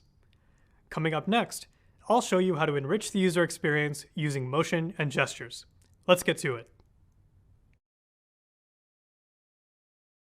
Hi again. Ready to cover the next 4 steps to create a high-fidelity prototype in Figma? As a refresher, the 6 steps to create a high-fidelity prototype are lay out the mockups, connect the screens, add interaction details, adjust the animation, complete for all screens, and share your work. We already learned how to lay out the mockups and connect the screens. Now it's on to step 3, which is adding interaction details. After connecting 2 screens, it's time to customize the interaction details. Before we get started, I'm going to open up Figma so you can follow along with each step. There are 3 parts of an interaction to explore. First is the trigger. The trigger defines what type of interaction will cause the prototype to advance forward. The trigger could be a mouse click, touch gesture, or the time elapsed in the current frame. In Figma, the trigger is the first drop-down menu listed on the Interaction Details panel. For the Book Appointment button on the home page, I'll select the trigger called OnClick, OnTap, which means the prototype will advance forward when a user clicks or taps the button. The second part of an interaction is the action. The action defines what happens when the user interacts with the hotspot. This could mean moving to another frame or opening a link. There are 6 actions to choose from in Figma. For this example, I'll select Navigate to from the drop-down menu. This action takes users from one frame in a prototype to the next. Navigate to is the most common type of action to use when moving between entire screens. The last part of an interaction is the destination. The destination could be another screen in the prototype or an overlay that appears above the current screen. In this example, after a user clicks the Book Appointment button, I want the destination to be the first book appointment screen. All right, we finished step 3 of creating a high-fidelity prototype in Figma, which was adding interaction details. Now it's time for step 4, which is adjusting the animation. The animation settings determine how the prototype moves from one screen to the other. This is how I can add motion to the prototype. Figma has 8 animations you can choose from. For example, if I select Instant as the animation, the user will go from one screen to the next without any motion or transition in between. Let's take a moment to check out how this works in the prototype. First, I'll hit the Present icon next to the Share button in the top right of Figma. That will open up a new tab. If I click on the Book Appointment button in the homepage of the prototype, our app will instantly move to the first book appointment screen. Now that I've seen this animation in action, I'm not sure that I like the instant animation because it feels jarring. So let me try changing this animation to slide in instead. For this animation, I also need to select the direction that the page will slide in from. I'll select the up arrow because I want the page to slide in from the bottom of the screen up toward the top of the screen. The arrow points in the direction that the screen will slide. Then I'll test it out again. I'll hit the Present button one more time and see how the slide in animation looks. Great! I like the slide in animation because it's smoother and more natural. One more thing. Gestures in motion can really help users with wayfinding. I've just shown you how to make the book appointment screen open. Now I need to add the motion that will happen when a user closes this screen in order to return to the homepage. I want these two motions to feel similar so that it's easy for users to navigate through the app. To go back to the home screen, users will tap the X in the upper right corner of the book appointment screen. I'll start by connecting the X to the homepage. I'll click the X, select the node, and drag the arrow to the left to connect it to the homepage. Great! The interaction detail panel has popped up. I'll keep the trigger as on-click, on-tap. Instead, I'll focus on the animation. When the user closes the book appointment screen, I want the animation to be the opposite of when the user opens the screen. So I'll select Slide Out instead of Slide In, and the down arrow instead of the up arrow. Let me test my prototype one more time using the Present button. I'll click the Book Appointment button, and the second screen slides up. Then, if I click the X to return to the homepage, the screen slides down. You will probably play around with your prototype in Figma like this quite a bit. You'll test out lots of options for interactions and animations until you land on the one that looks and feels right to you. This is part of the fun in the prototyping process. And with that, I've added gesture and motion to the high-fidelity prototype. I will continue adding gestures and motion for each screen of the prototype, just like I did for this screen, in order to finish the user flow. Once I've finished creating all of the interactions and my prototype is looking good, I can share my work with others. Let me show you. If I click on the Share button in the top right of the screen, I can select people to view or edit my file in Figma. All right, that's it.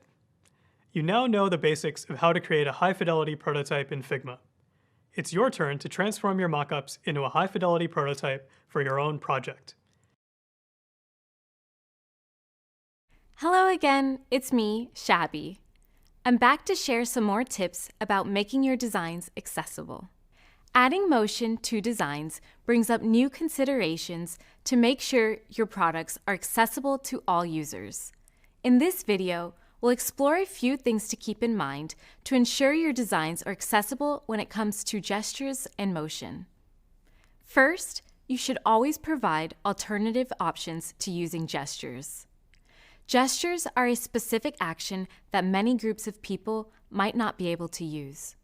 For example, some users might not have complete control of their hands or be able to see the screen, which can make some gestures difficult. The best accessibility principle to follow is to make sure that a gesture is not the only way to complete a task. A gesture should just be one option. For example, in Gmail, you can swipe left to archive an email, but that isn't the only way to get rid of an email. You can also select the archive button. Second, think critically about the speed and duration of motion in your designs. Very fast motion can be disturbing and alarming to people. In addition, motion that goes on for too long can be distracting and can create confusion. The World Wide Web Consortium, also called W3C, recommends that animations are under 5 seconds long in order to be accessible. In Figma, you'll time motion by the millisecond. This means your transitions and other motion should be between 150 and 500 milliseconds. Finally, give users the ability to turn off a motion. As you step into the world of UX design, it's important to design for users by ensuring that the motion in your designs is accessible. For example, looping motion has become popular recently, especially with GIFs or autoplay. But looping motion can be distracting, so you should provide users with the option to make motion loop or not. YouTube follows this practice by allowing users to toggle autoplay on or off. You should work with your product and engineering counterparts to ensure this option is included. With these 3 considerations in mind, you'll be well on your way to ensuring that your designs are inclusive to all users.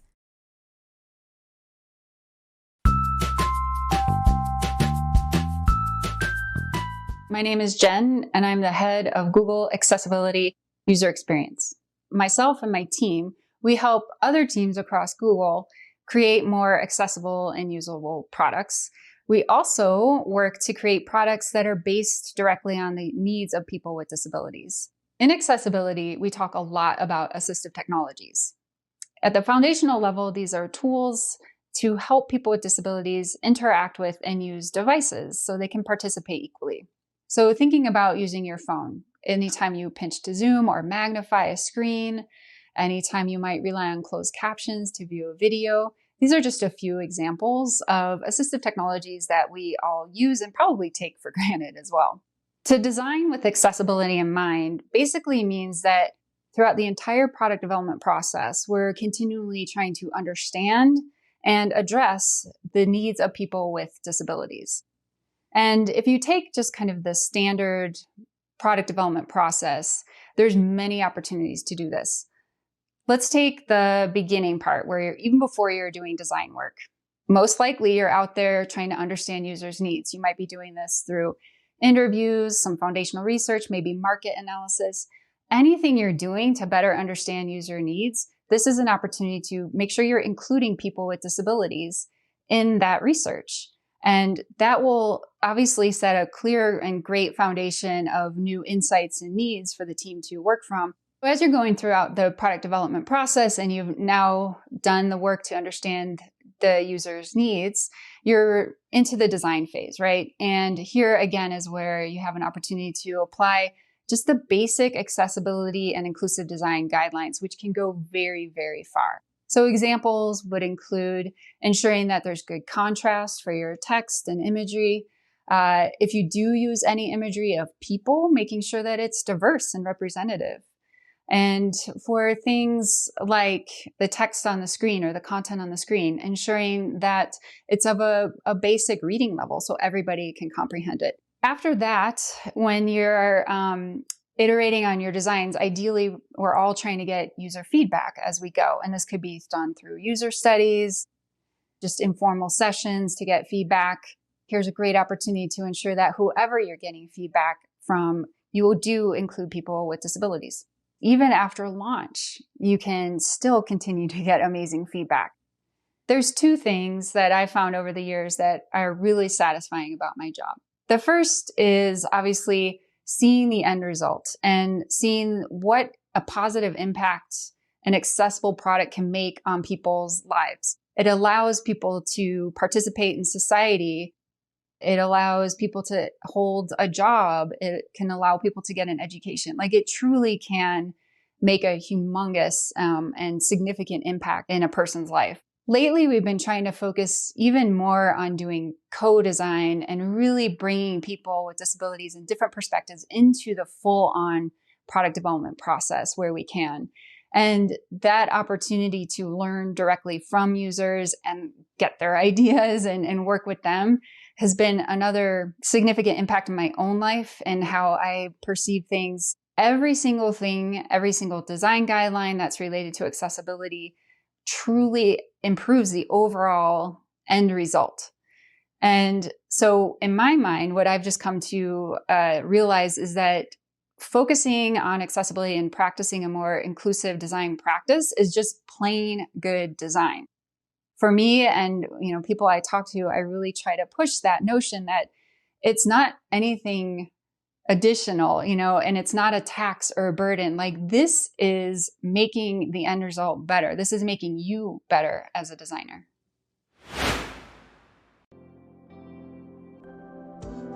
In the last video of our Figma for Beginners series, we created a single screen of our app. To save time, we've built out the other screens in our application, including a menu, profile, and interface for searching the app. Let's create an interactive prototype to put it all together. Prototypes are a great way for us to visualize how our final app will look. They let us define pathways, explore interactions, and test out ideas before we invest in building the real thing. We can create multiple prototypes within a file and keep them organized on different pages. Let's duplicate the page of our existing designs to get started. Click on the Prototype tab in the right sidebar to switch to prototype mode. Here, we create connections between frames so users can navigate the prototype like a real application. Prototype connections are made up of 3 parts: a hotspot where the connection begins, the connection itself which stores the interaction details, and the destination. We want to create an interaction from the menu icon to the menu page. Because the menu icon is nested, we need to double-click it to select it. Once the connection node appears, click the connection icon to create an arrow and drag it over to the destination frame. Release to complete the connection.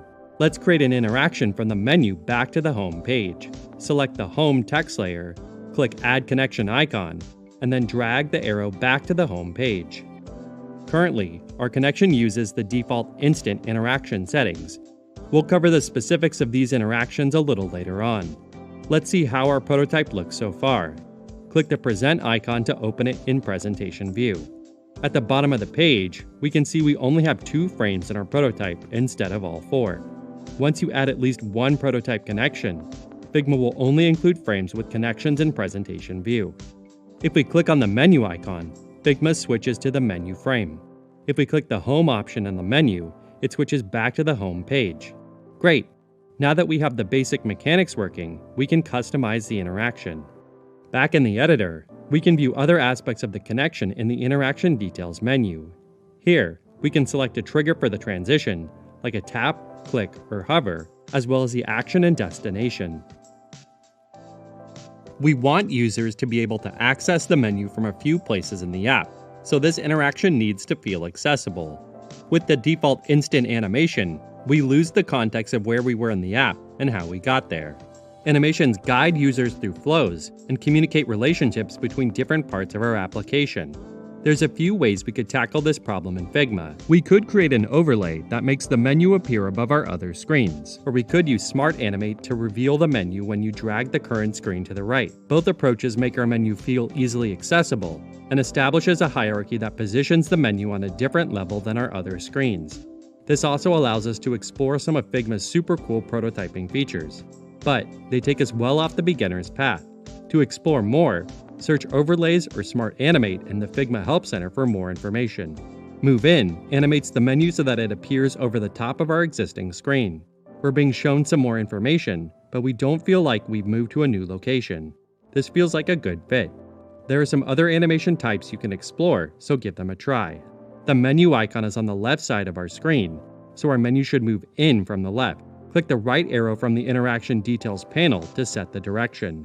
We can also set the duration to control the speed of the transition, and use easing to make the animation feel less robotic. We won't explore these settings now, but you can learn more by searching for easing in the Figma Help Center. When we return back to the home frame, the animation should be the reverse. We'll select Move Out and choose the left pointing arrow to move the menu back out. Now we have our first set of interactions. We can access the menu from both the search and profile screens, so let's create those interactions next. The Interaction Details menu shows our last animation settings. Let's update these to match the interaction. We'll repeat this process for the profile screen. We don't need to update the animation as Figma has applied the most recent one again. We'll need to create the interactions going back from the menu to the profile page, updating the animation to match. We can only access search from the home screen. We'll create a connection from the search icon that opens the search page. We'll use the push animation to make it feel like we are moving laterally between these two screens. Tapping cancel should take us back to the home page. We'll create a connection with the push animation that moves in that direction. Now that we have a working prototype, we're ready to get some feedback from our other members of the team. We can invite them to the prototype itself. We can share our prototype with our team by sending them a link. Click the Share button in the toolbar. We'll update the link sharing settings from only people invited to the file to anyone with the link and set to Can View. Perfect. Now we can click Copy Link and share this with our team. Our team avatars will show up in the toolbar as they join. We can click on someone's avatar to observe their actions as they move through the prototype. Observation mode is great when you're running a usability test. Anyone can add feedback, suggestions, or questions to prototypes using comments. Click the comment icon to access the comment tool. Now we can click on a spot in the prototype to share our thoughts. It looks like Jenny added some questions around the other pages listed in the menu. She's also pointed out that there's no way to interact with posts on the feed. Ryan made a great observation that we're missing a back icon on the menu page, which might make it easier for users to dismiss the menu. Stella loves this photo of Yuna. If we switch back to the editor and press C to select the comment tool, we can see the comments our team made on the prototype on our frames. This allows us to collect feedback in one place, incorporate advice, and resolve any outstanding comments. As Jenny mentioned, we want a way for our users to interact with our posts. Let's add some icons to allow users to like, comment, and bookmark posts. Let's go to the Components page. Here's some components we created earlier. We've placed them in a horizontal auto layout frame and made them into a component.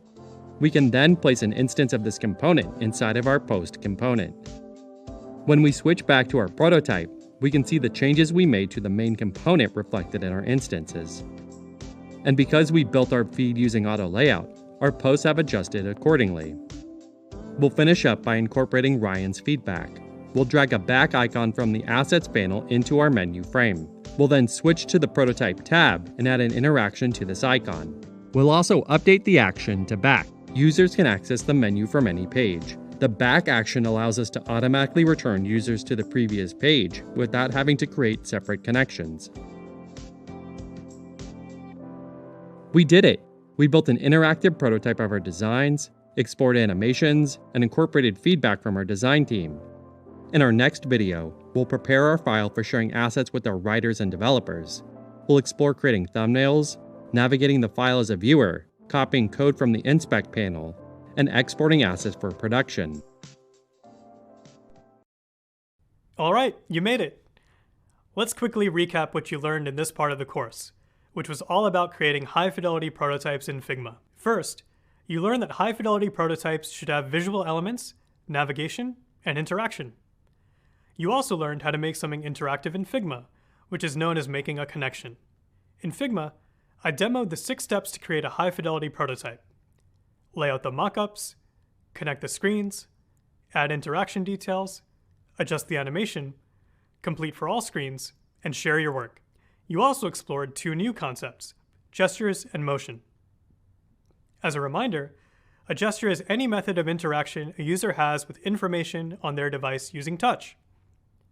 And motion is a way to animate static design elements to focus the user's attention and tell stories. Finally, Shabi shared a few things to keep in mind to ensure your designs are accessible when it comes to gestures and motion. So congratulations! You're well on your way to building a high-fidelity prototype. That is a huge accomplishment. I'll meet you in the final part of this course, which is about testing and iterating on your high-fidelity prototype. Keep up the great work. Welcome back. Now that you have a solid high-fidelity prototype, it's time to test your designs again. To get started, you'll apply your understanding of research to test your high-fidelity prototype. UX designers tend to follow similar steps no matter the level of fidelity of the design they're testing. So if you already completed the course on conducting research and testing early concepts, there's less for you to learn about the process this time. After you've tested your designs, you'll incorporate feedback to iterate on your existing prototype. It might take a few attempts to achieve your final design, but we'll help you figure out when your designs are in good enough shape to pass along to an engineering team to build. Then, you'll learn how to hand off designs to engineers for production. And finally, you'll turn everything you've learned about user research, ideation, wireframes, designs, and prototypes into a case study for your portfolio. If you went through the course on researching and testing with my colleague Jason, you may have already watched our videos about creating a research plan, conducting usability studies, and avoiding bias. If you'd like a refresher, I'll give you a summary in the next few videos. If not, you can move straight into the activities. Let's get started. Hi there. If you've been taking the courses of this program in order, you'll remember exploring research and usability studies in an earlier course.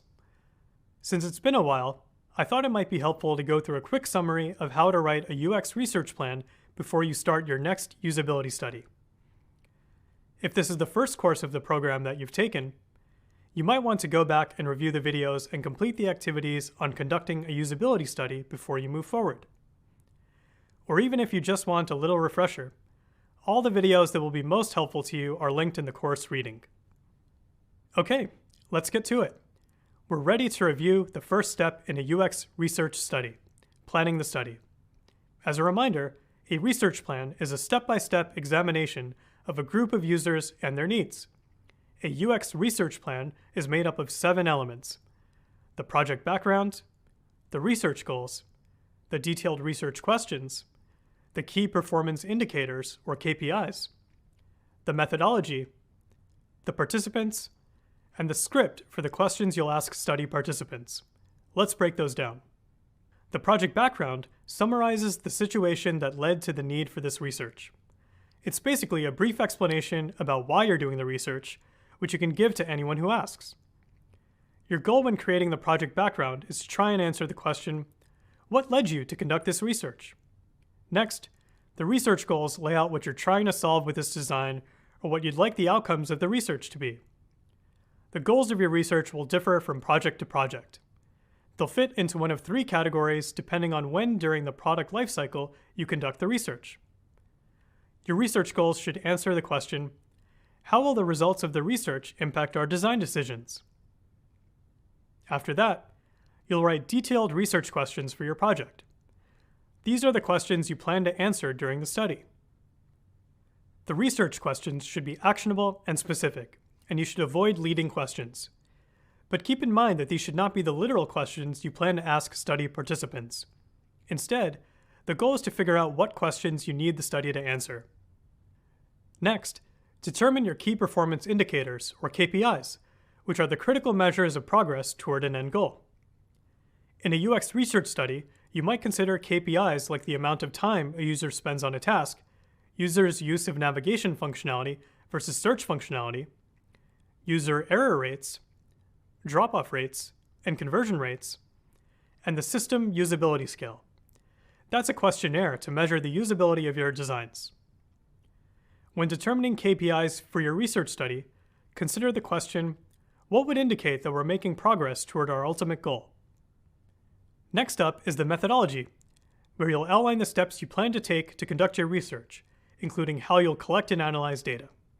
Then, determine who your study participants will be. Who do you need to be involved in the research to ensure you're studying the right metrics? Finally, you'll need to write a script for your study.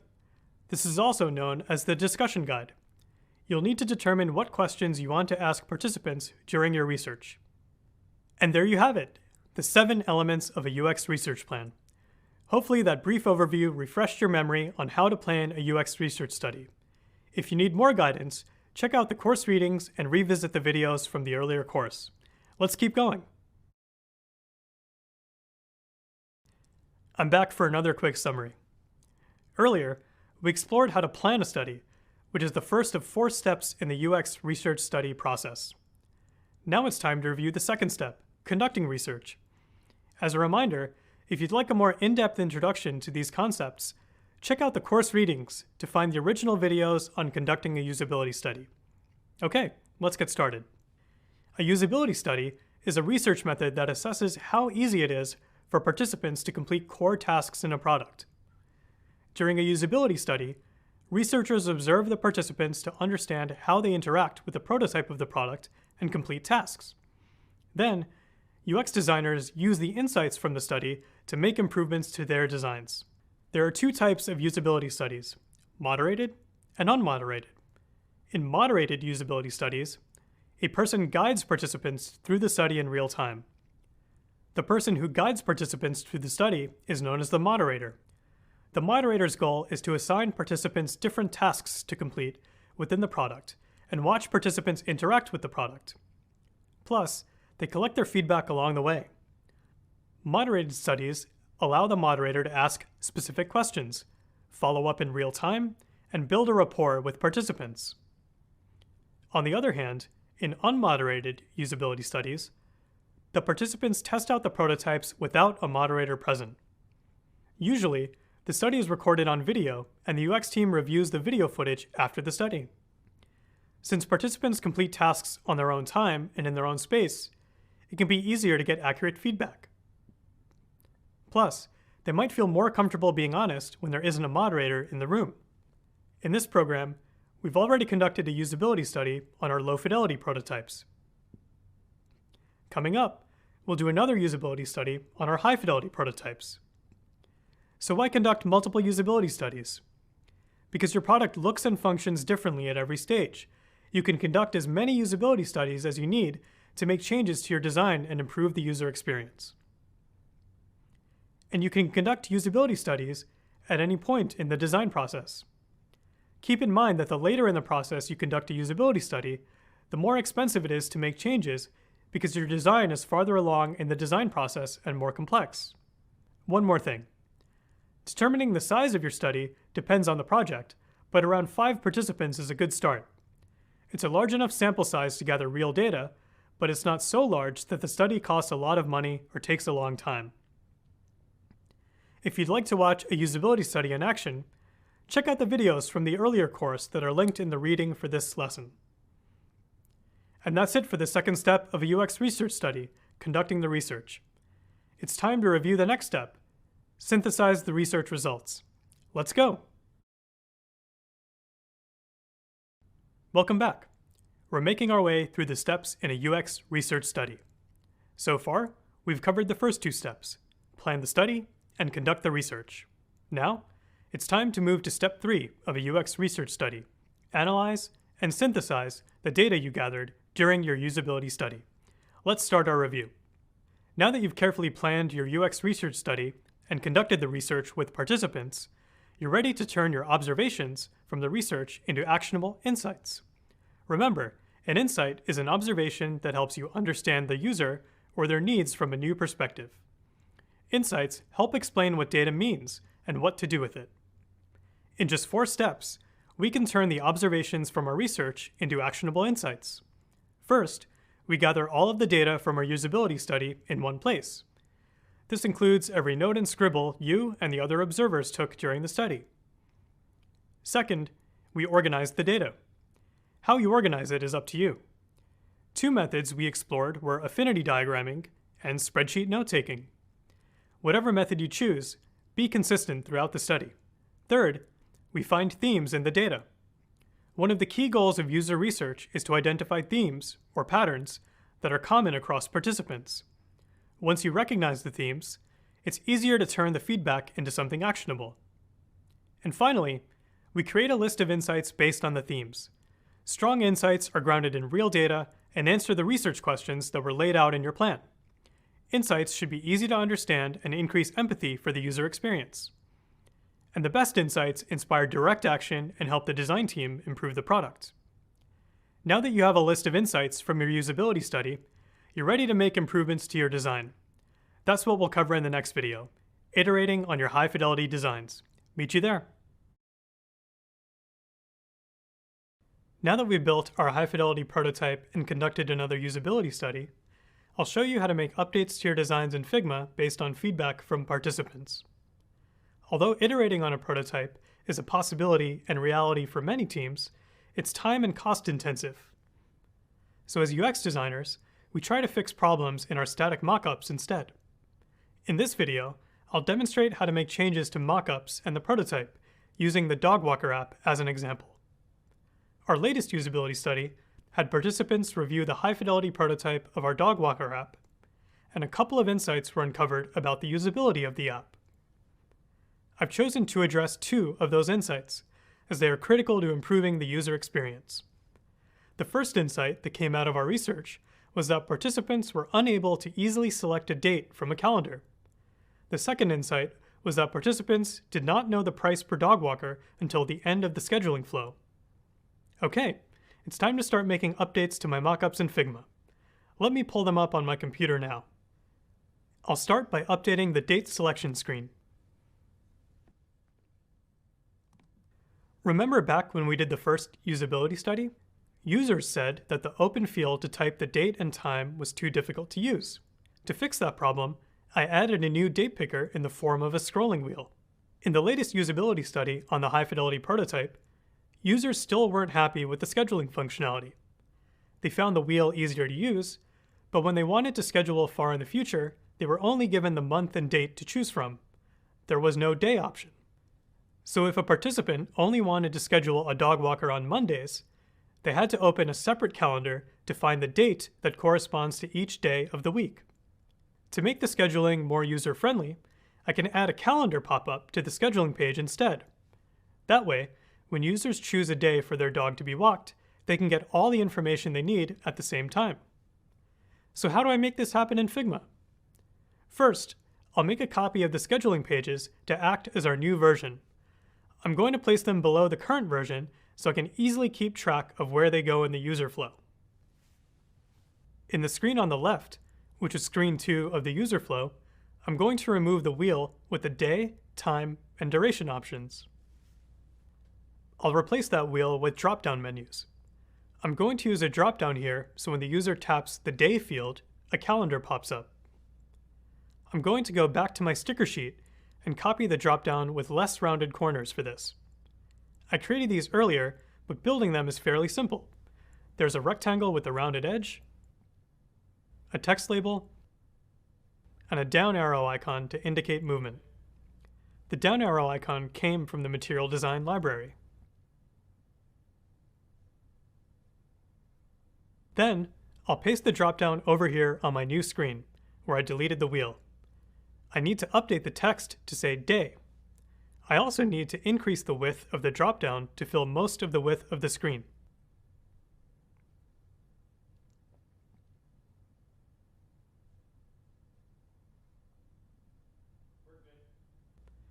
Now, when this button is clicked, the calendar will appear. I'll build the screen for that in a minute.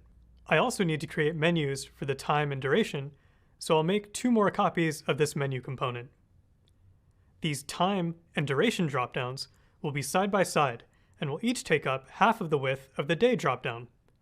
In order for these 2 dropdowns to fit into the design, I need to move other components lower on the page, like the recurring booking checkbox and list of dogs that need to go for a walk. Great! Screen 2 has now been updated. Next, let's figure out how to update screen 3 of our mockups. When a user presses the day button, the menu will expand and the calendar will be shown. Building out a calendar function in Figma can be pretty complicated.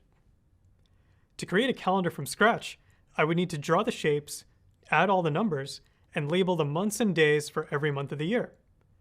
So this is the perfect opportunity to lean on a design system or the UX design community. Remember in an earlier video how I mentioned there are many ways to use design systems? Instead of drawing a calendar from scratch, I can insert a pre-made calendar that a big brand or another designer has already created. Using a pre-made component like this will save a lot of time. Thankfully, Figma has a community where you can explore other users' files and borrow components to reuse in your designs if they've made them publicly available. I'm going to navigate to figma.com/community.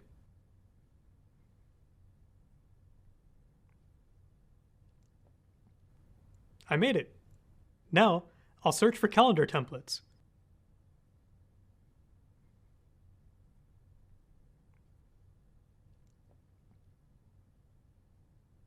I like this one from Felipe, so I'm going to duplicate it.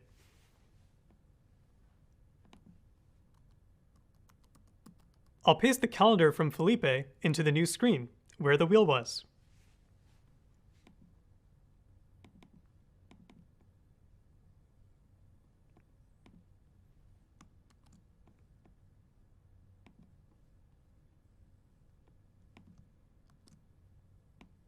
But we're not done yet. This calendar is functional, but doesn't fit the design needs of the Dog Walker app. I need to change the colors, font, alignment, and spacing to make it perfect. This takes time, but it's worth the effort to make the calendar fully customized. And ta-da! Here's the finished calendar that I updated to match the style of the Dog Walker app.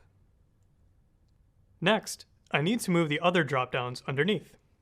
When the day menu expands, the rest of the page under it will automatically be pushed down. Let's check out how this works in a prototype. I've already set it up for you, so let me switch over there. So, let's test it out.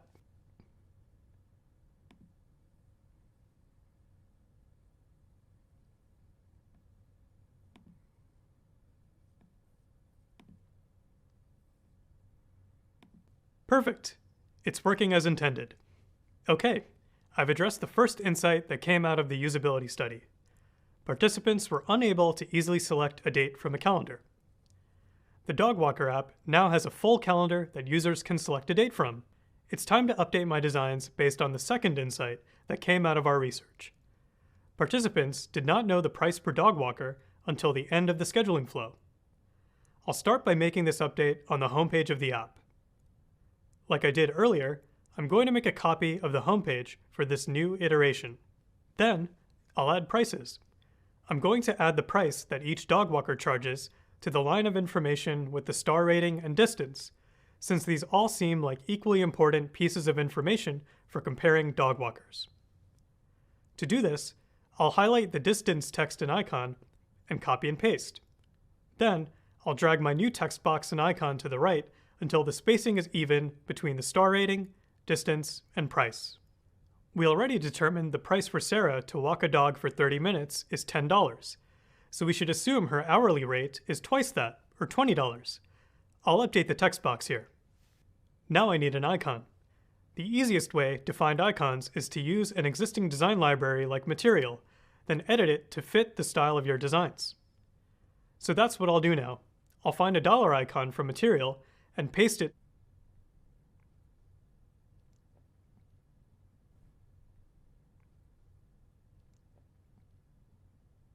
Now I'll change the color so it matches the rest of my designs. Perfect. Now I'll copy the amount and icon to each of the other dog walkers on the page. And I'll edit the numbers so they're all charging different amounts in the same price range. Great. As soon as the user opens the app, they'll be able to compare the price that each dog walker charges. I'll need to make the same updates to add pricing information on other pages of the Dog Walker app too, including the Browse page and the Dog Walker profile pages. For the sake of time, I won't demo this process again, but I'd repeat the same steps. Now that we've updated the mocks for certain pages of our app, we need to remove the pages we no longer want. I'm going to take the old versions of the pages and move them off my workspace. And I'll move my new mockups into the user flow. Let's test the whole prototype one more time. The user would enter the app on the homepage and click the Book Appointment button. Then, they'd move through the Book Appointment screens, using our new calendar dropdown to select a date. As they continue through the rest of the user flow, there is increased transparency with the new pricing icons and text. Great! I now have a new and improved prototype. I made changes to my prototype based on feedback from the latest usability study. As a UX designer, you'll continually iterate to improve your work. You might be wondering, now what? Are we done? Do we have to do another usability study or a presentation to stakeholders? Great questions. I'll answer those coming up. But first, get to work on your own project. Make changes to your designs based on feedback you received during your usability study.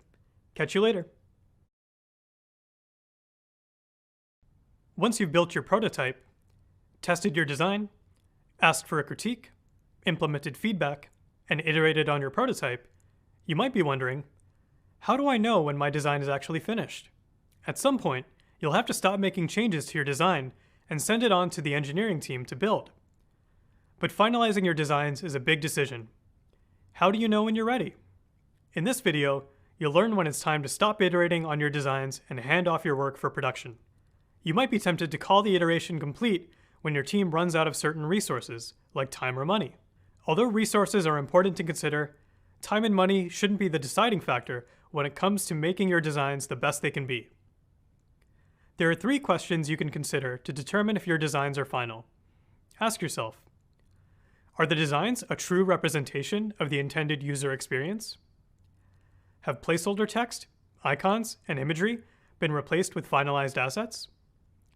And are participants or users able to interact with and interpret the designs without external guidance? If your team can answer these 3 questions with a resounding yes, then you've done it. You've finalized your designs, and it's time to hand off the designs to engineering for production. We'll discuss the logistics involved in the handoff process soon. For new designers especially, it can be scary to stop making changes and send your product out into the world. You could work endlessly on designs and still worry that your designs aren't providing value to users. But fear not. Most product designs require updates even after they've launched. Updates might happen a few weeks after your launch, or months in the future, depending on the size of the update and its importance. So even after a product is out in the world, it's never really done. The more experience you gain in UX design, the more comfortable you'll be making the decision to stop iterating. Coming up, you'll learn how to collaborate with engineers to hand off your designs in Figma. You've just finished your first high-fidelity prototype. Congratulations, it's a huge accomplishment. Now comes the part where you share your designs with others, one of the most important parts of your work. In the real world, that would mean handing off your designs to developers and engineers. Basically, you provide all the mockups, prototypes, specs, and the design system, and the engineering team starts the coding process. As a student in this program, you don't have an engineering team at the ready, so there won't be anyone to produce your design. But you do need to share what you've learned with others. In this case, it's hiring managers and recruiters. That's right. It's time to update your portfolio by building your first case study. Coming up, I'm going to take you through both processes. Either way, you'll be showing off your work, so get ready. You've just finished your first high-fidelity prototype. Luckily for you, most of the specs engineers will need are already included as part of your designs in Figma. Keep in mind, you may need to document and share a few additional specs on edge cases and accessibility considerations. The handoff process you'll follow depends on your company's size and type, so we'll go over a few common scenarios. At a design agency or small business, the handoff process might be similar to a relay race. If you're not familiar, a relay race is a type of running race that involves a team. One person sprints a section of the race, then passes a baton to the next person, who then starts running their section of the race. Similarly, in this method of design production, UX designers finalize every aspect of their designs before handing them off to the next team, which is engineering. At that point, the UX designers are no longer intensely involved in the project, so they can move on to something new. Alternatively, at larger companies like Google, the design team and the engineers often work closely together throughout the development process. The designs might be mostly done, but still need some tweaks when they're handed off to the engineers. In a more collaborative environment, the engineers might be able to start working on one aspect of the design, like the user profile page or the shopping cart feature, while the designers continue working on something unrelated, like the homepage or a navigation bar. Keep in mind, working simultaneously can make a project move more quickly, but might create a need to redo something twice. All in all, there's no right way to hand off designs to production, but there are plenty of options your team can try. As an entry-level UX designer, you won't be responsible for deciding how the handoff process works, but you will be involved. So it's important to build strong relationships with members of your cross-functional team to help the handoff process go smoothly. The technical logistics of the design handoff process matter too. Coming up, you'll get to experience this process in more detail through a video provided by Figma. They'll demonstrate how to collaborate in Figma so each team member has the right information in place to move forward with their task. This will be a really useful tool for you in the future.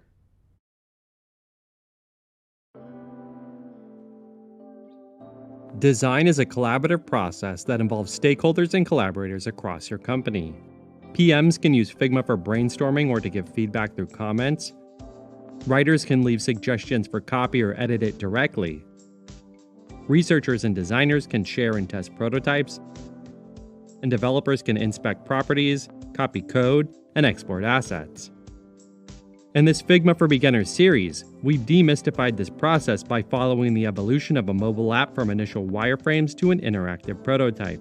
Sharing early and often encourages collaboration with the right people at the right time.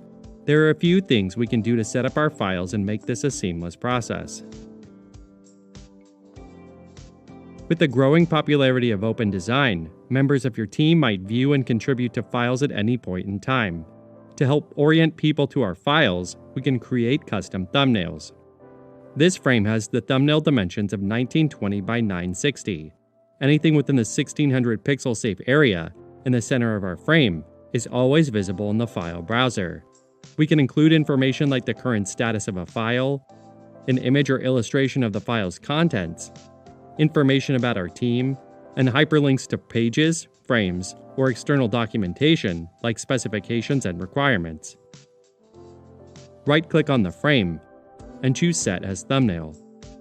Now, when your team members see your file in the file browser or open it in the editor, they can easily see that information. When and how you invite your teammates to your file may vary. Invite developers early to give feedback on the viability of your explorations, or near the end of the process when you're ready to hand off designs for production. You can invite collaborators to your files with edit or view access.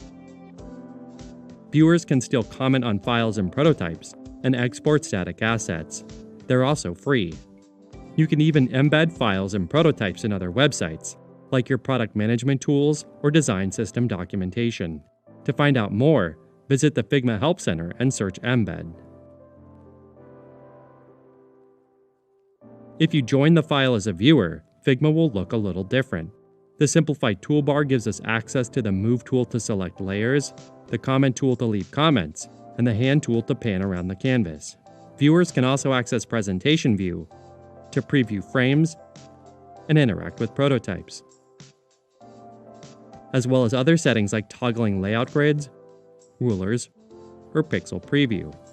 Instead of the design and prototype panels in the right side bar, we have access to the Inspect and Export panels.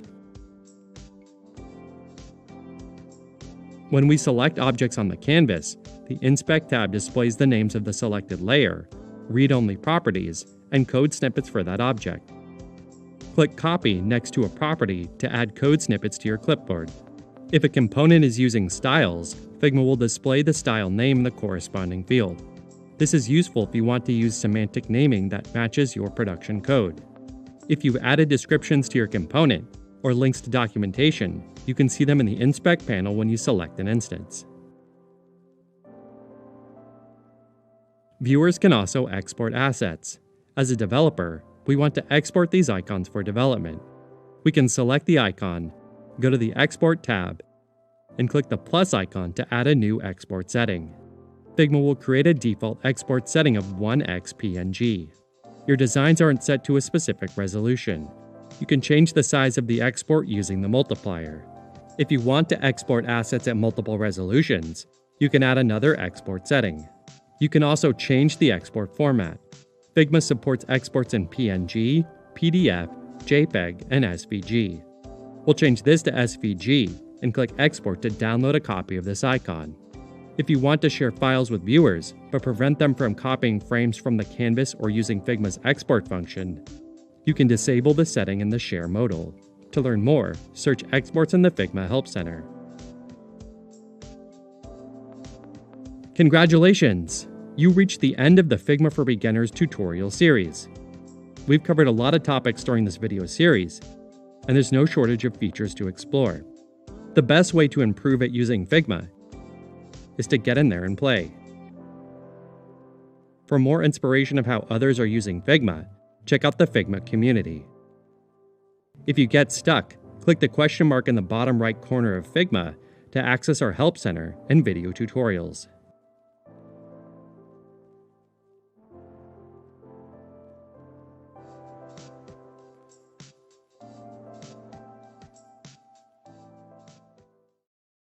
Because of all the hard work you've put in throughout this program, you now have 2 designs that you can showcase in your portfolio. You'll create a case study to show off each of these projects. A case study is a summarized presentation of a design project that typically includes the project goal and objectives, your role in the project, the process your team followed, and the outcome of the project. You might be wondering, why are case studies so important? Case studies are a visible demonstration of your design knowledge, your willingness to collaborate with the team, and your ability to see an idea through from start to finish, despite challenges. When a recruiter or hiring manager is considering you for a job, they'll want to find case studies within your portfolio. Each design project you complete will have its own case study. Case studies should be presented in a concise and engaging way. Your case study needs to tell recruiters exactly what they need to know as quickly and efficiently as possible. Your case studies need to be visually appealing and easy to skim. Let's explore a real case study that was created by Josh, an interaction designer here at Google. You'll notice that Josh's portfolio features several case studies. Let's check this one out. In this project, Josh and 2 others designed an app called Mech Market that allows you to buy, sell, or share mechanical keyboard parts and products. First, Josh included a project title and a hero image. A hero image is a large banner at the top of a website. It really catches your attention and provides a glimpse into the type of product that's being presented. Plus, it's a great spot to really flex any visual design skills you have. Next, and this is important, Josh included his role on the project. He was in charge of conducting the research and led the team on creating visuals. For this certificate program, you've been working on all aspects of the design process. It's great to call that out in your own case study. In your future job, you might work on a cross-functional team where every person has a task to accomplish. If that's the case, be sure to explain your specific role within the project as part of your case study. Next, Josh summarized the Mech Market project. He clearly listed the problems this project addressed in a numbered format at the top of the case study. He chose to label this section Challenges. When you build this part of your own case study, ask yourself, what was the goal or vision from my project? And what was the problem my design addressed?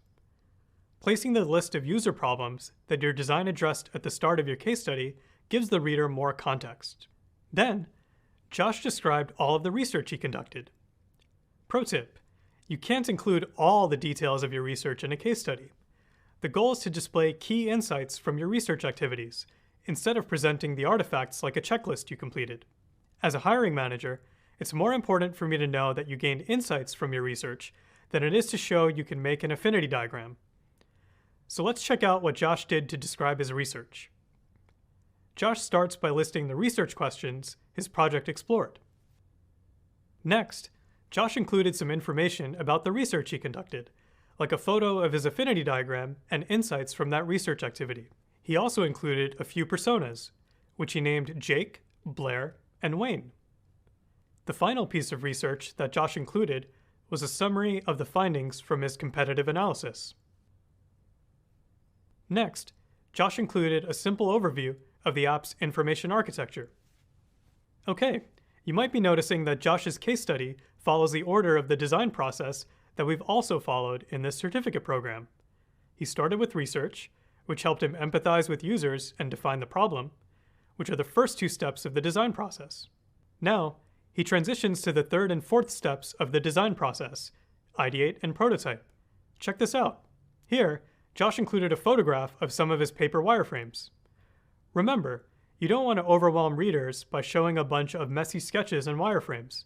Instead, you want to show recruiters that you follow the proper steps with clear images of your work like this. Does this next image look familiar? Here, Josh showed his low-fidelity prototypes. These might look similar to the low-fidelity prototypes you created earlier in the program. Then, Josh discussed how his team iterated on their designs based on feedback from a usability study. In your portfolio case study, be sure to include insights from the usability studies you've conducted too. To bring his work full circle, Josh described how his product's design addresses each of the 4 problems or challenges that he listed in a numbered format at the start of the case study.